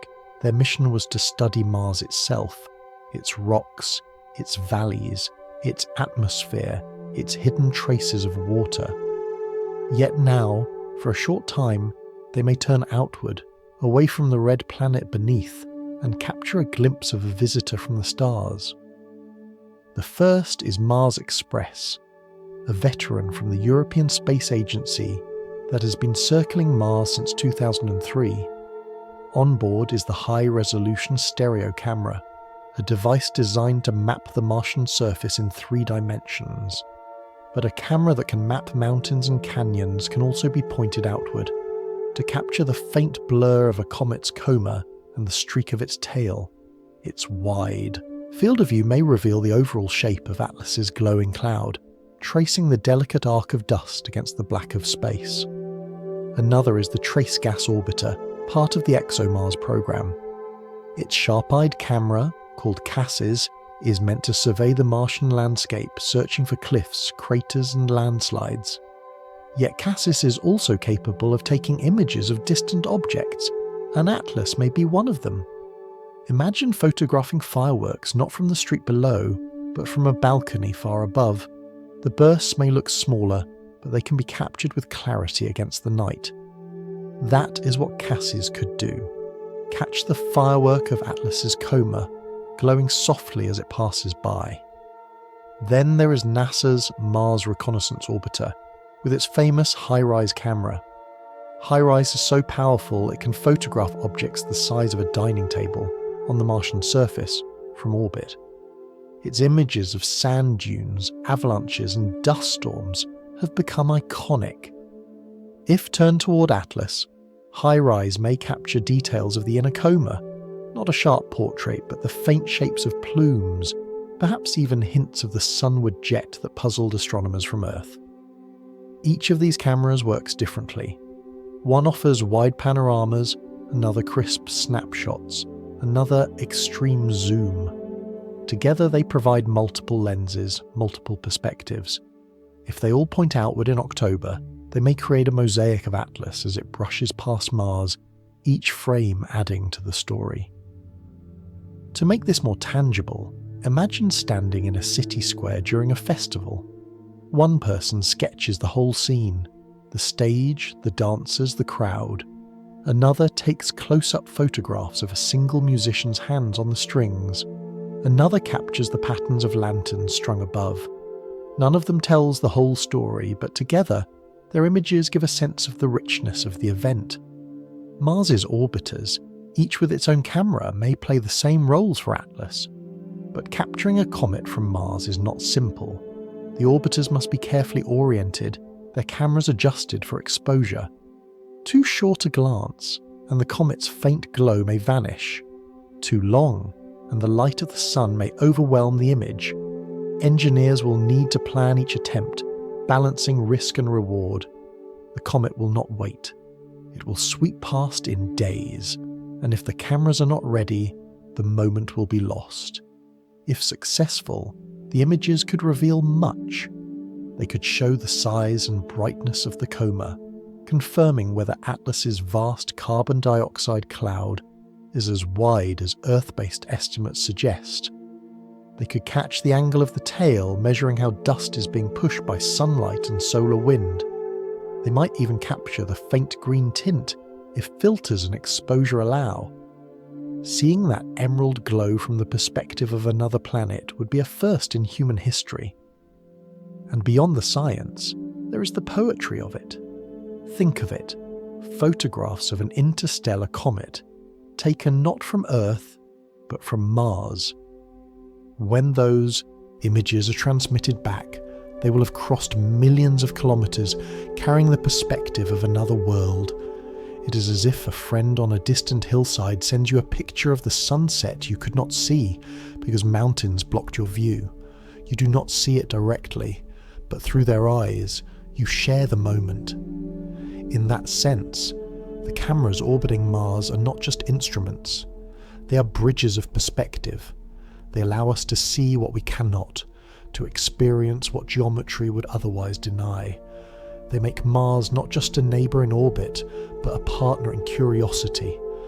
As you drift tonight, imagine those orbiters circling the red world, their cameras turning outward for a brief moment. Imagine the faint glow of Atlas against the stars caught by their lenses, recorded in pixels of light.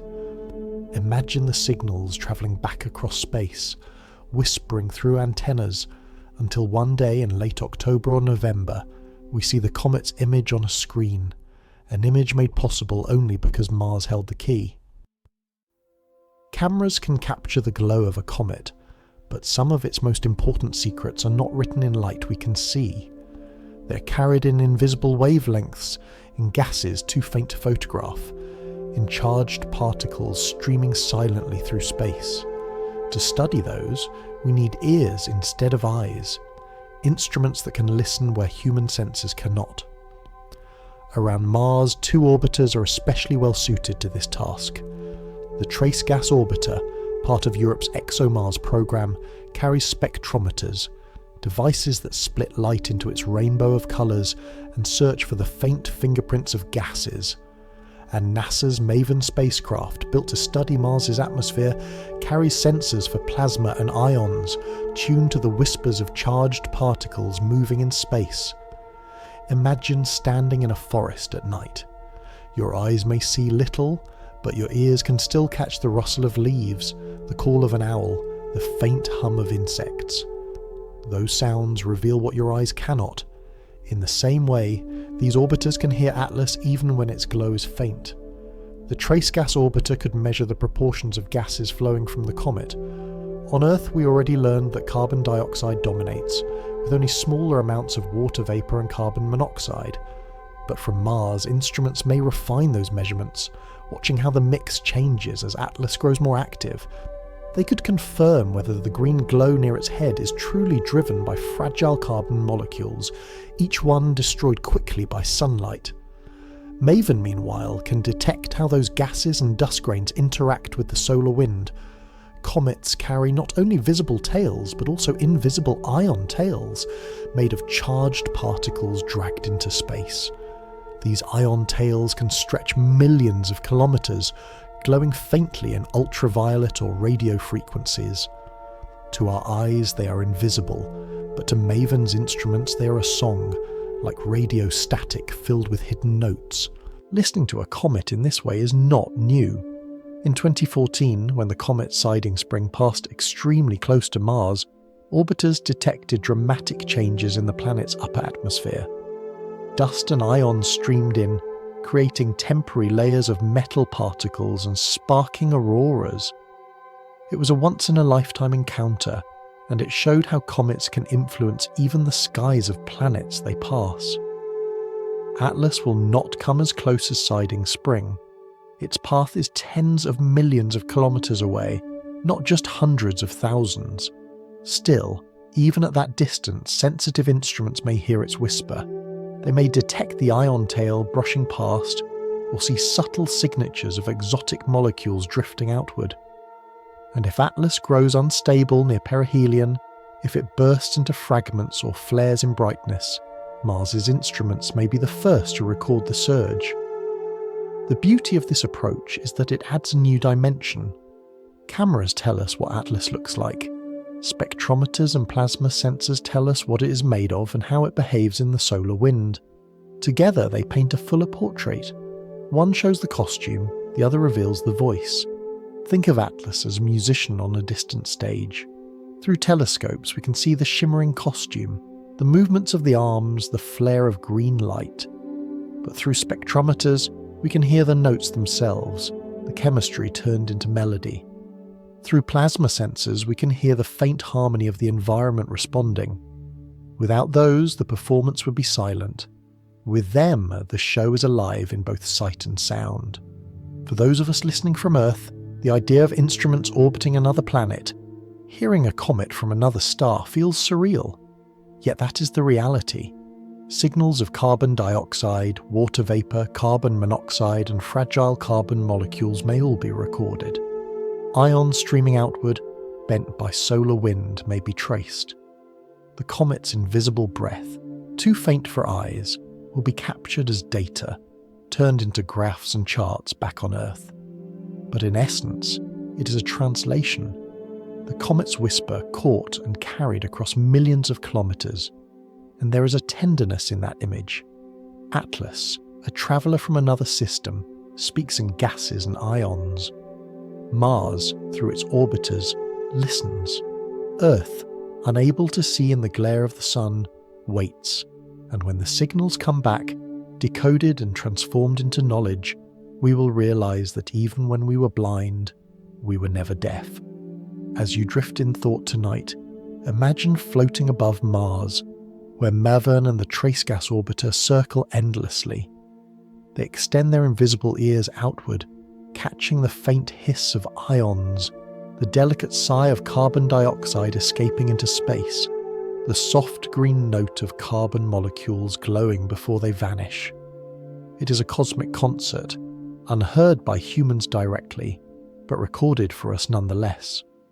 The story of Atlas is not only about what we see, it is also about what we hear in the silence, whispers carried by light beyond the rainbow, by particles too faint to touch, by instruments more patient than eyes.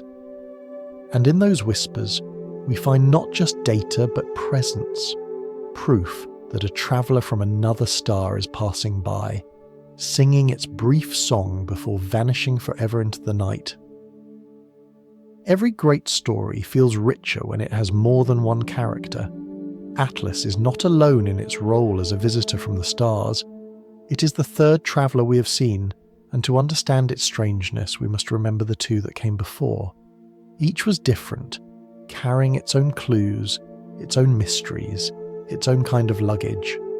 The first came in 2017. Astronomers scanning the skies with a telescope in Hawaii noticed a faint streak moving faster than any ordinary asteroid or comet. Its path was not the looping ellipse of a solar system body, but a sharp hyperbolic arc, a one-way passage. They named it ʻOumuamua, a Hawaiian word meaning scout or messenger from afar. ʻOumuamua did not behave like a comet. It carried no glowing halo, no tail streaming behind. It was dark, small and oddly shaped, perhaps a shard of rock, perhaps something flatter, like a sliver of metal. Stranger still, as it moved away from the sun, it accelerated ever so slightly, as if pushed by a faint pressure. The effect could have been sunlight reflecting off hidden ices, or gases too thin to see, but to this day no one is certain. Some called it a rock, some called it a comet without a coma. Some even speculated about an artificial object, a probe or a sail. Whatever it was, it came and went quickly, leaving us with more questions than answers. 2 years later, in 2019, another visitor appeared. This one was unmistakably a comet. Discovered by an amateur astronomer in Crimea named Gennady Borisov, it glowed with a halo of gas and dust. Unlike ʻOumuamua, it was not shy. It released material freely, showing a coma and tail that looked familiar. Yet even here, the chemistry was unusual. Spectra showed that it was especially rich in carbon monoxide, far richer than most comets we know. That suggested it may have formed in a very cold region of its home system, where carbon monoxide ice could remain stable. Borisov was easier to interpret than ʻOumuamua, but it still reminded us that other systems can produce comets different from our own. And now, in 2025, comes Atlas, the third interstellar visitor. Like Borisov, it is clearly a comet. It has a vast coma, a tail, even jets. But its chemistry is stranger still. Rather than being dominated by water vapour, as most comets in our system are, Atlas breathes mostly carbon dioxide, with only smaller amounts of water and carbon monoxide. Its coma has swollen to nearly half the width of the Sun, far larger than anything expected. Its brightness has leapt ahead of predictions, and its sunward plume defies simple explanation. 3 travellers, 3 personalities. The first carried no veil, only silent naked body rushing by. The second wore a veil of gas and dust, rich in cold-born carbon monoxide. The third has arrived dressed in a vast shroud of carbon dioxide, glowing green and sprouting a plume that seems to point the wrong way. It is tempting to think of them as guests arriving at a gathering, each with different luggage. ʻOumuamua brought almost nothing, just a mystery and a quick exit. Borisov arrived with a suitcase filled with the ices of deep cold. Atlas has come with trunks full of carbon dioxide spilling open in dramatic clouds. Each one reminds us that other star systems have their own climates, their own recipes, their own ways of building worlds. The comparisons also tell us something profound. Our solar system is not the model of all systems. We may be accustomed to comets dominated by water, but that is only our local habit. Elsewhere, comets may be built from different ices, with different balances of carbon, oxygen, and other elements. Some may carry little ice at all, becoming bare rocks like ʻOumuamua. Others may be foggy, like Borisov. Others still may swell with exotic gases like Atlas. For astronomers, this trio is precious because it begins to sketch a spectrum of possibilities. 3 is not many, but it is more than 1. We can already see variety, already sense that the galaxy is richer than our expectations. Each new object is like a postcard from a neighbourhood we have never visited. The handwriting is strange, the image is unusual, but the message is clear. There are more ways to build a comet than we knew, and for you, listening here, perhaps the simplest way to hold this is to imagine a line of travellers stepping through a doorway. The first is silent, cloaked in mystery, vanishing before you can ask a question. The second greets you, speaking in a dialect you half understand, carrying scents from frozen places. The third bursts in with a green lantern, bright and noisy, scattering dust through the room. Each is different. Each is alien. Each is real. ʻOumuamua, Borisov, Atlas. 3 names that now mark the beginning of a new chapter in astronomy. For centuries we thought comets belonged to our solar system alone. Now we know they are everywhere, crossing the spaces between stars, carrying the chemistry of their origins with them. And every so often, by luck and patience, one drifts close enough for us to see. By the time Atlas revealed its enormous coma, its green glow, and its puzzling plume, astronomers were already whispering, "This is the most unusual interstellar visitor yet." ʻOumuamua had been mysterious because it gave us so little to see, vanishing before answers could be found. Borisov had been intriguing because it looked familiar, yet its chemistry spoke of a far colder birthplace. But Atlas refuses to fit any mould at all. Start with its sheer scale. Most comets we know carry comas that expand gradually as they approach the Sun. Atlas's coma swelled into a cloud nearly half as wide as the Sun itself, despite its nucleus being only a few kilometres across. That is like a pebble hidden inside a mist the size of a star. No comet in our solar system has shown quite this profile, especially not so far from the Sun. Then consider its chemistry. Where we expect water vapour to dominate, Atlas breathes mostly carbon dioxide. Not just a trace, but the main ingredient, dwarfing the usual contributions from water and carbon monoxide. That alone suggests it may have formed in a region of its home system very different from where our comets were born. In our solar system, such ices are only stable far from the Sun, out past Neptune. In another system, the frost lines, the invisible boundaries where different ices can condense, may lie in different places. Atlas may be a fragment from just such a boundary, carrying the signature of another star's architecture. Add to this the way it brightened. Instead of following the predictable curve of warming and glowing as distance decreases, Atlas leapt forward in brightness, as if a hidden switch had been flipped. Its surface cracked, exposing deeper layers, and suddenly it was more active than models allowed. This kind of superlinear brightening has been seen in solar system comets, but rarely with such vigour, and never in a visitor from beyond the stars. And then, the plume. The strange sunward-pointing feature seen by Hubble and by ground-based telescopes when geometry allowed. An anti-tail could be explained by perspective, but this plume was more stubborn, more structured. It looked like a jet of dust ejected from the sunlit side, resisting the solar wind for a time. For a comet already unusual in scale and chemistry, this made it doubly odd.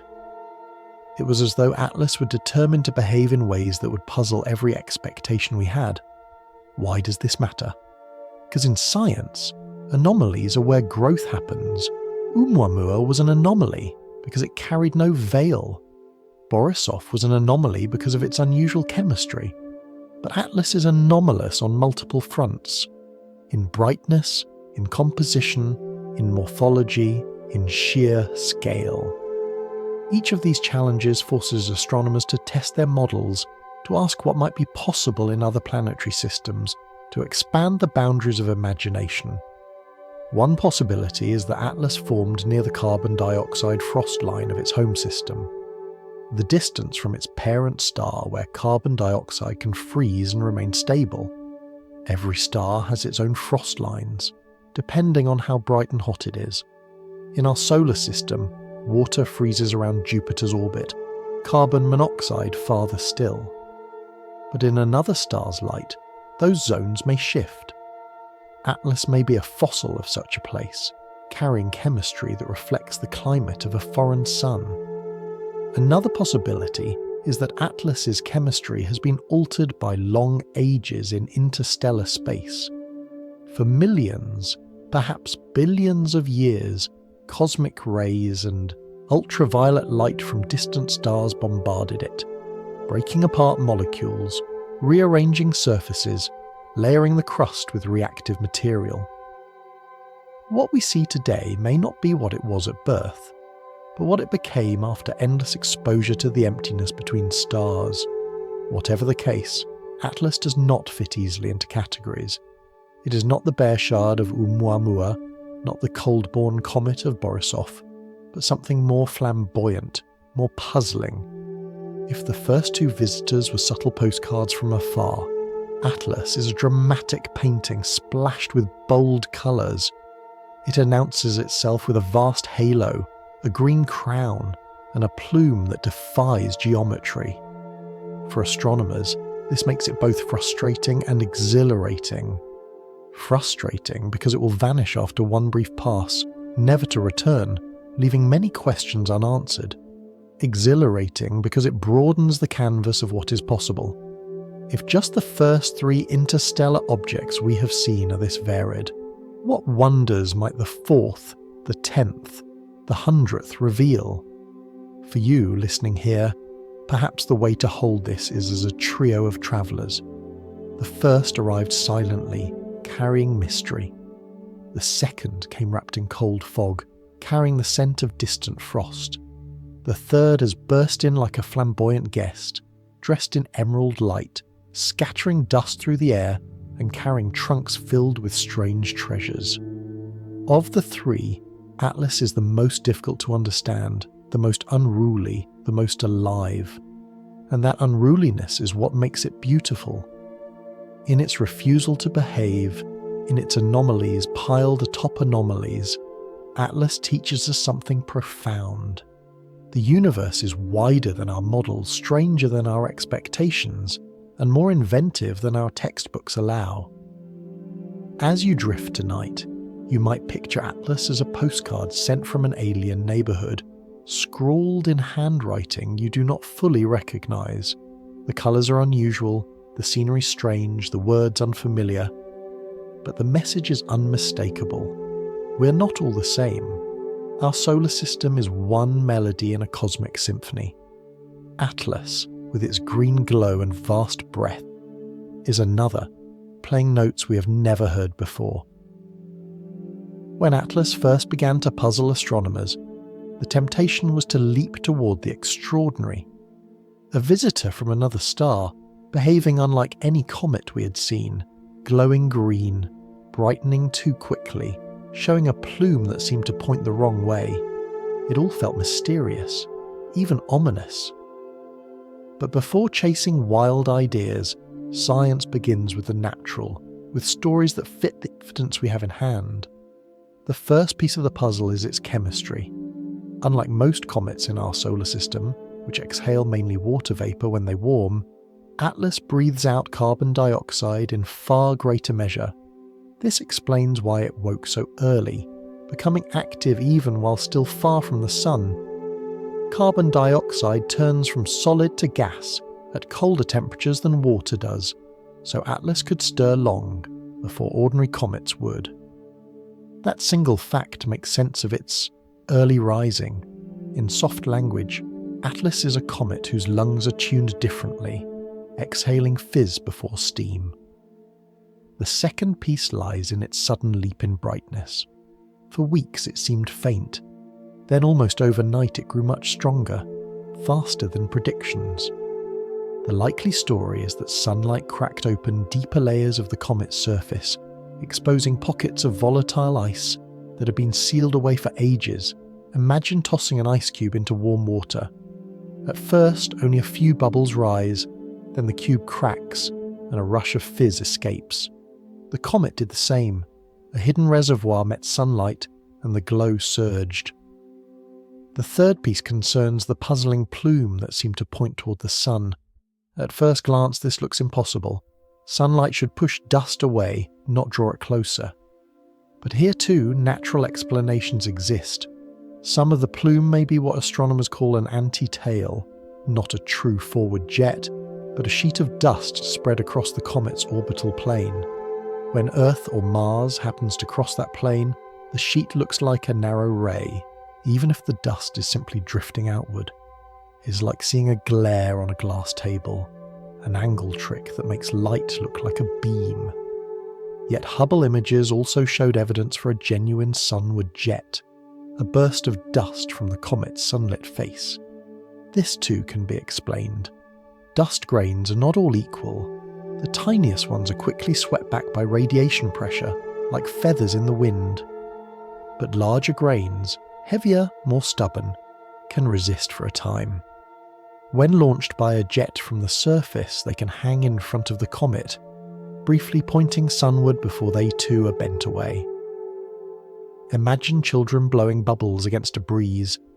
Most bubbles fly back immediately, but a few hover forward for a moment, resisting before drifting away. That is the plume of Atlas. The fourth piece is its green glow. Midway through September, observers noticed its coma shining emerald. This colour comes from fragile carbon molecules. When touched by sunlight, they glow briefly green, like fireflies lit by an invisible hand. But the molecules are short-lived. They break apart quickly, which is why the glow stays near the head of the comet and does not extend into the tail. This too fits a natural story. A light show powered by sunlight, but fleeting, fragile, confined to where the gas is fresh. Taken together, these pieces make sense. Atlas is unusual, yes, but not beyond the reach of physics. Its behaviour can be explained by volatile ices, sudden cracking, dust dynamics, and fragile carbon chemistry. Each clue is like a puzzle piece, and though the picture is not complete, the edges begin to align. The comet's anomalies are not contradictions, they are variations, reminders that nature has more recipes for comets than our local kitchen of the solar system prepared us for. It is worth remembering that comets are not neat machines, they are messy, dynamic, alive with change. Some split apart, some flare in brightness, some remain stubbornly faint. Atlas is simply a more dramatic version of this unruliness. Its carbon dioxide heart, its sudden fractures, its dust-laden plume, its glowing green molecules. All can be explained without invoking miracles, and there is beauty in this. The ordinary laws of physics, applied to an extraordinary visitor, already produce wonder. We do not need aliens or exotic matter to feel awe. We only need to look closely and realise that the familiar, stretched into new shapes, can still surprise us. So as you rest tonight, you can picture Atlas not as a ghost or a beacon, but as a comet whose story fits within the natural world. It is a puzzle, yes, but one with pieces that fall into place. A traveller breathing out carbon dioxide, glowing with fleeting green fireflies, scattering dust like bubbles in the wind, swelling into a halo half as wide as the sun. All of it real, all of it explainable, all of it still breathtaking. Science does not close the door on wonder. It keeps the door open while making sure our feet are steady on the floor. Atlas is strange, but not impossible. It is a reminder that even within the natural, the universe can astonish us beyond measure. Whenever the cosmos delivers something strange, people's imaginations stir. Atlas has been no exception. A comet that glows green, brightens too fast, grows a halo half the size of the sun, and sprouts a plume pointing the wrong way. Of course, the unusual invites unusual stories. Scientists work patiently with natural explanations. But in the quiet of night, when the mind drifts, wilder theories find their way into whispers. One suggestion, echoed across late-night forums and conversations, is that Atlas is not natural at all. That it might be a kind of beacon, an alien construction meant to catch our attention. After all, what better way to announce your presence than to send a comet-sized object glowing emerald across the solar system? It is a fanciful image, a vast machine cloaked in dust and ice, lighting itself in colours to signal across the stars. Yet the evidence does not support this. Spectra show gases, not metals. The green glow matches fragile carbon molecules, not light bulbs. Still, the idea lingers, because stories of beacons have always appealed to our sense of mystery. Another theory drifts closer to science fiction than science, that Atlas might be alive, in some plasma-like way, a self-organising body of gas and dust that grows and changes as it travels. In this vision, the green coma is a kind of skin, the plume, a form of movement, the rapid brightening a heartbeat. It is the old idea of cosmic life reborn, not carbon-based creatures like us, but beings of gas and light. Again, there is no evidence, but the poetry of the thought is undeniable. We imagine life in forms we do not recognise, and comets, with their glowing veils and restless behaviour, are natural canvases for such dreams. Others go even farther, suggesting that Atlas could be a temporal relic, an object displaced in time, carrying the chemistry of an earlier universe or even a fragment of something future. These ideas belong not to laboratories, but to bedtime stories, the kind told around fires under the stars. They make for captivating tales, even though the equations of physics do not leave room for time-travelling comets. And then, of course, there are the playful speculations, that Atlas is a cosmic lantern lit by ancient hands, or a bottle thrown into the sea of interstellar space with a message we have not yet learned to read. These are metaphors, not models, but they echo the human desire to find meaning in what we see. A comet behaving strangely feels like a riddle, and we are a species that loves riddles. The important thing, especially in gentle storytelling, is to enjoy the dream without mistaking it for fact. Science gives us a framework strong enough to explain Atlas with natural stories. Volatile ices, jets of dust, fragile molecules glowing green. Those fit. They are enough. But that does not mean we must close the door to imagination. In fact, imagination has always been part of science. It is the spark that leads to questions, the leap that suggests new paths to test. What matters is knowing where imagination ends and evidence begins. Think of these wild theories as ghost stories told before bed. They may make your heart beat faster, your eyes widen for a moment, but when the lights are out, you know the difference between a creak in the floorboards and a phantom in the room. Atlas is a comet, not a ghost ship.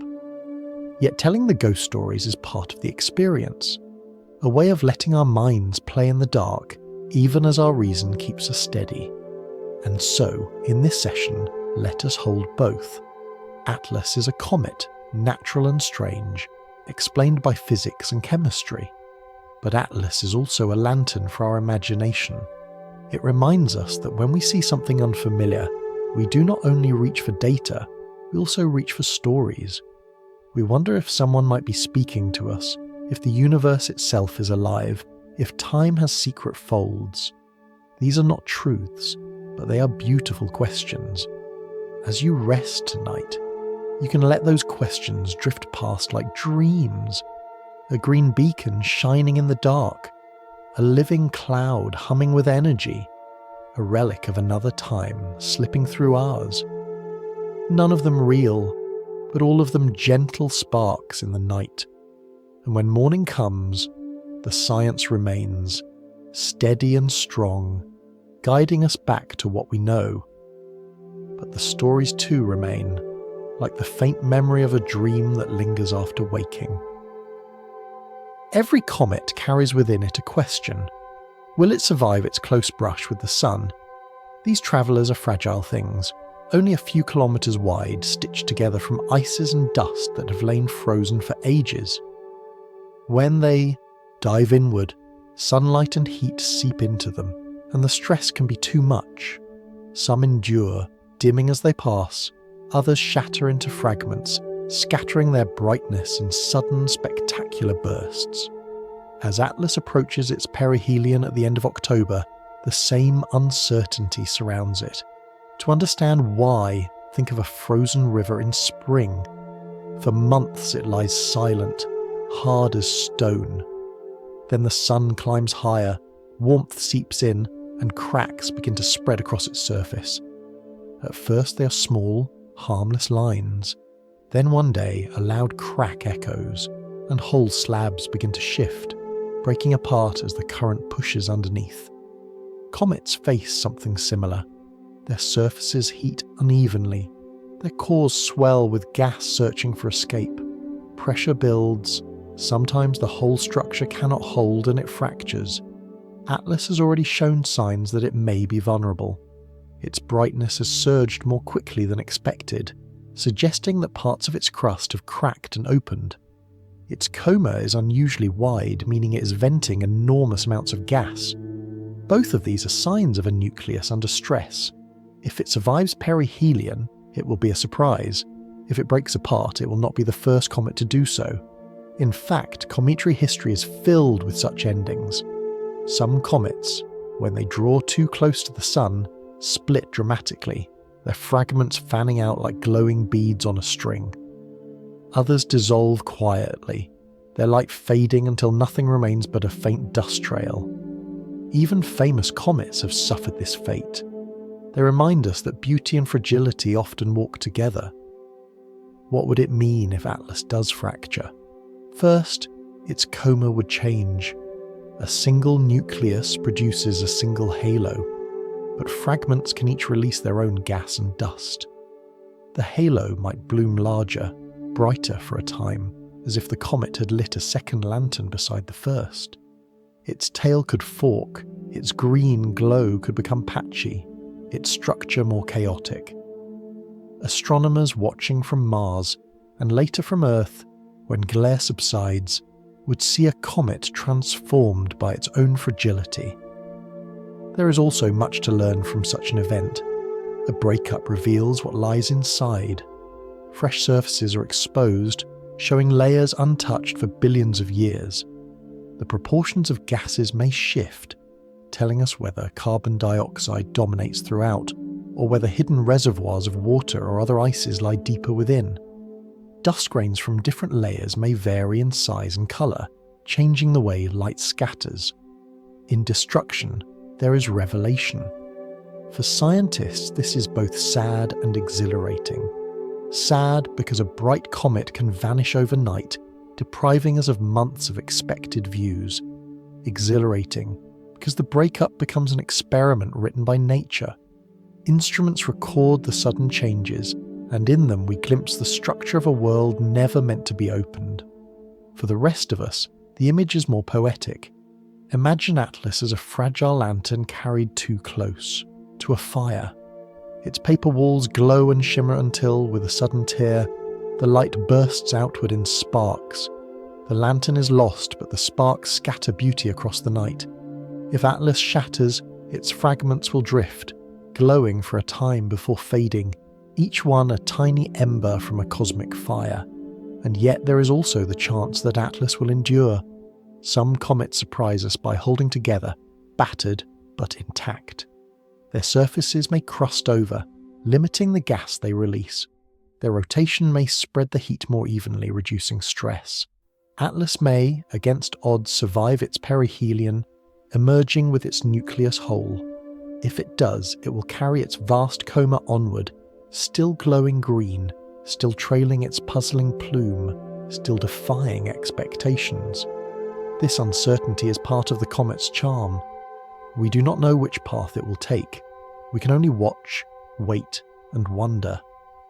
The risk of fragmentation is real, but so is the possibility of survival. Either way, the story continues, in bright embers or in steady glow. As you rest tonight, imagine Atlas approaching the sun, its dark nucleus hidden within a halo of light. Picture the stress building, the crust cracking, the gases straining for release. Will it fracture like a frozen river breaking in spring? Will it scatter like sparks from a lantern? Or will it endure, bruised but whole, continuing its journey? The answer waits in silence, carried by the comet itself. All we can do is hold the question, gentle and patient, until the comet writes the ending in the sky.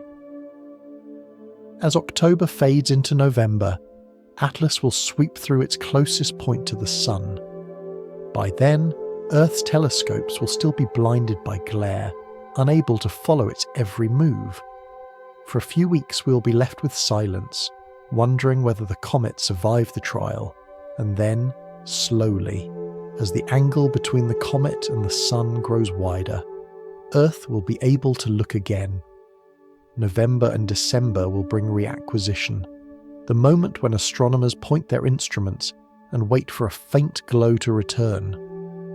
What will they find? The answer depends on what happened in those hidden weeks. If Atlas remained intact, its coma will likely still be vast, but altered. The furious outgassing near perihelion will have spent much of its fuel. The halo may shrink, the green glow may fade, and the brightness may soften. Like a campfire that once blazed with tall flames, it will glow differently now, more ember than blaze. If Atlas fractured, the story will be stranger. Instead of one central glow, astronomers may find multiple knots of light, each a fragment of the original nucleus. These fragments would each carry their own halos, smaller but still luminous, like sparks scattered from a log. The tails may split, branching like rivers, as dust streams from each piece. To the eye, the comet would appear more chaotic, a cluster instead of a single body. In both cases, the the chemistry may change. During its inward journey, Atlas released mostly carbon dioxide, but if fresh surfaces are exposed by cracks or breakups, new ices may appear, more water vapour perhaps, or hidden reserves of carbon monoxide. Sensitive instruments could detect shifts in the spectrum of light, telling us how the interior differs from the crust. Each new note in that spectrum would be a clue, like hearing a hidden verse in a song. Even the tail may tell a new story. Before perihelion, Atlas showed a puzzling plume pointing sunward and a vast dust halo stretching away. After perihelion, the balance may shift. Radiation pressure may sweep new dust into broader arcs. The plume may vanish or change direction. The glow may appear more diffuse, less concentrated. Like a fire whose smoke changes with every shift of wind, the comet's appearance will evolve as the sun continues to work upon it. For astronomers, this reappearance will be a moment of anticipation. Telescopes on mountaintops and in orbit will scan the dawn and dusk skies, hoping to catch the faint haze returning. Software will stack images, enhancing the barely visible speck until it grows into a recognizable glow. When it does, a wave of relief will ripple through the community. Atlas is back, whether whole or shattered, and its story can continue to be told. For the rest of us, the poetry lies in the metaphor. Atlas will emerge from invisibility like a traveller stepping back into view after walking behind a curtain of sunlight. We do not know what shape it will take, only that it will return changed. Time and heat alter everything, comets included. The glow we see in December will not be the same as the glow of September. It will be softer, perhaps dimmer, but richer with experience, bearing scars of its brush with fire. Imagine watching a campfire through the evening. At first, the flames leap, golden and bright. Later, as the wood is consumed, the fire changes. Embers glow red, smoke rises gently. Warmth lingers, but the brilliance is gone. Yet in those embers is a different kind of beauty, quieter, more enduring. Atlas after perihelion may be just such an ember, no longer the flamboyant lantern it was in September, but still glowing, still carrying the memory of its brightest hours. And perhaps there is comfort in that. Comets are temporary visitors. They flare, they fade, they vanish into the dark between stars. But each phase has its own grace. The spectacle of rapid brightening, the drama of perihelion, the quiet fading afterward, all are chapters in the same story. To see only the blaze is to miss the ember. To see the ember is to understand the whole. So as you rest tonight, picture Atlas slipping past the sun, hidden from our sight, then reappearing weeks later. Picture astronomers scanning the skies, their telescopes finally free of glare, searching for the faint green haze. Picture the comet returning, altered but present, glowing in its new form. Whether as one body or many fragments, whether bright or fading, it will be a reminder that survival takes many shapes, and that endings can also be beginnings. When Atlas first appeared in the sky, it was just a faint speck, a data point on survey charts, one among thousands of nightly detections, but as weeks turned into months, it revealed itself as something far greater. The third interstellar visitor we have ever known, and by far the most unusual. Beyond the spectacle, Atlas has given us lessons, gifts wrapped in mystery, carried across light years. The first lesson is about comets themselves. For centuries we have described them as icy bodies, part dust, part frozen water, part other ices, that grow active as they warm near the sun. That picture still holds, but Atlas stretches it. Instead of water being the dominant breath, Atlas exhales carbon dioxide in abundance. That shows us that comets are not one recipe but many. Nature can build them from different ingredients depending on the climate of their birthplace. If our solar system makes snowballs heavy with water ice, another system may fashion them from dry ice. Atlas tells us that Comet is a broader category than we thought. The second lesson is about interstellar objects as a whole. In less than a decade, we have seen 3: one bare rock, one more typical comet, and now Atlas, a flamboyant mix of chemistry and spectacle. From just these 3, we already know that the galaxy makes variety its rule. ʻOumuamua showed us the strange, Borisov the familiar but different, Atlas the spectacularly anomalous. The implication is clear: our solar system is only one flavour in a vast cosmic kitchen. There are countless recipes out there, and each visitor is a sample carried across the stars. The third lesson lies in preparation. Each of these interstellar visitors has arrived suddenly, discovered only weeks or months before closest approach. Atlas in particular highlights how much we rely on chance. If not for wide-field survey telescopes constantly scanning the skies, we might never have noticed it until too late.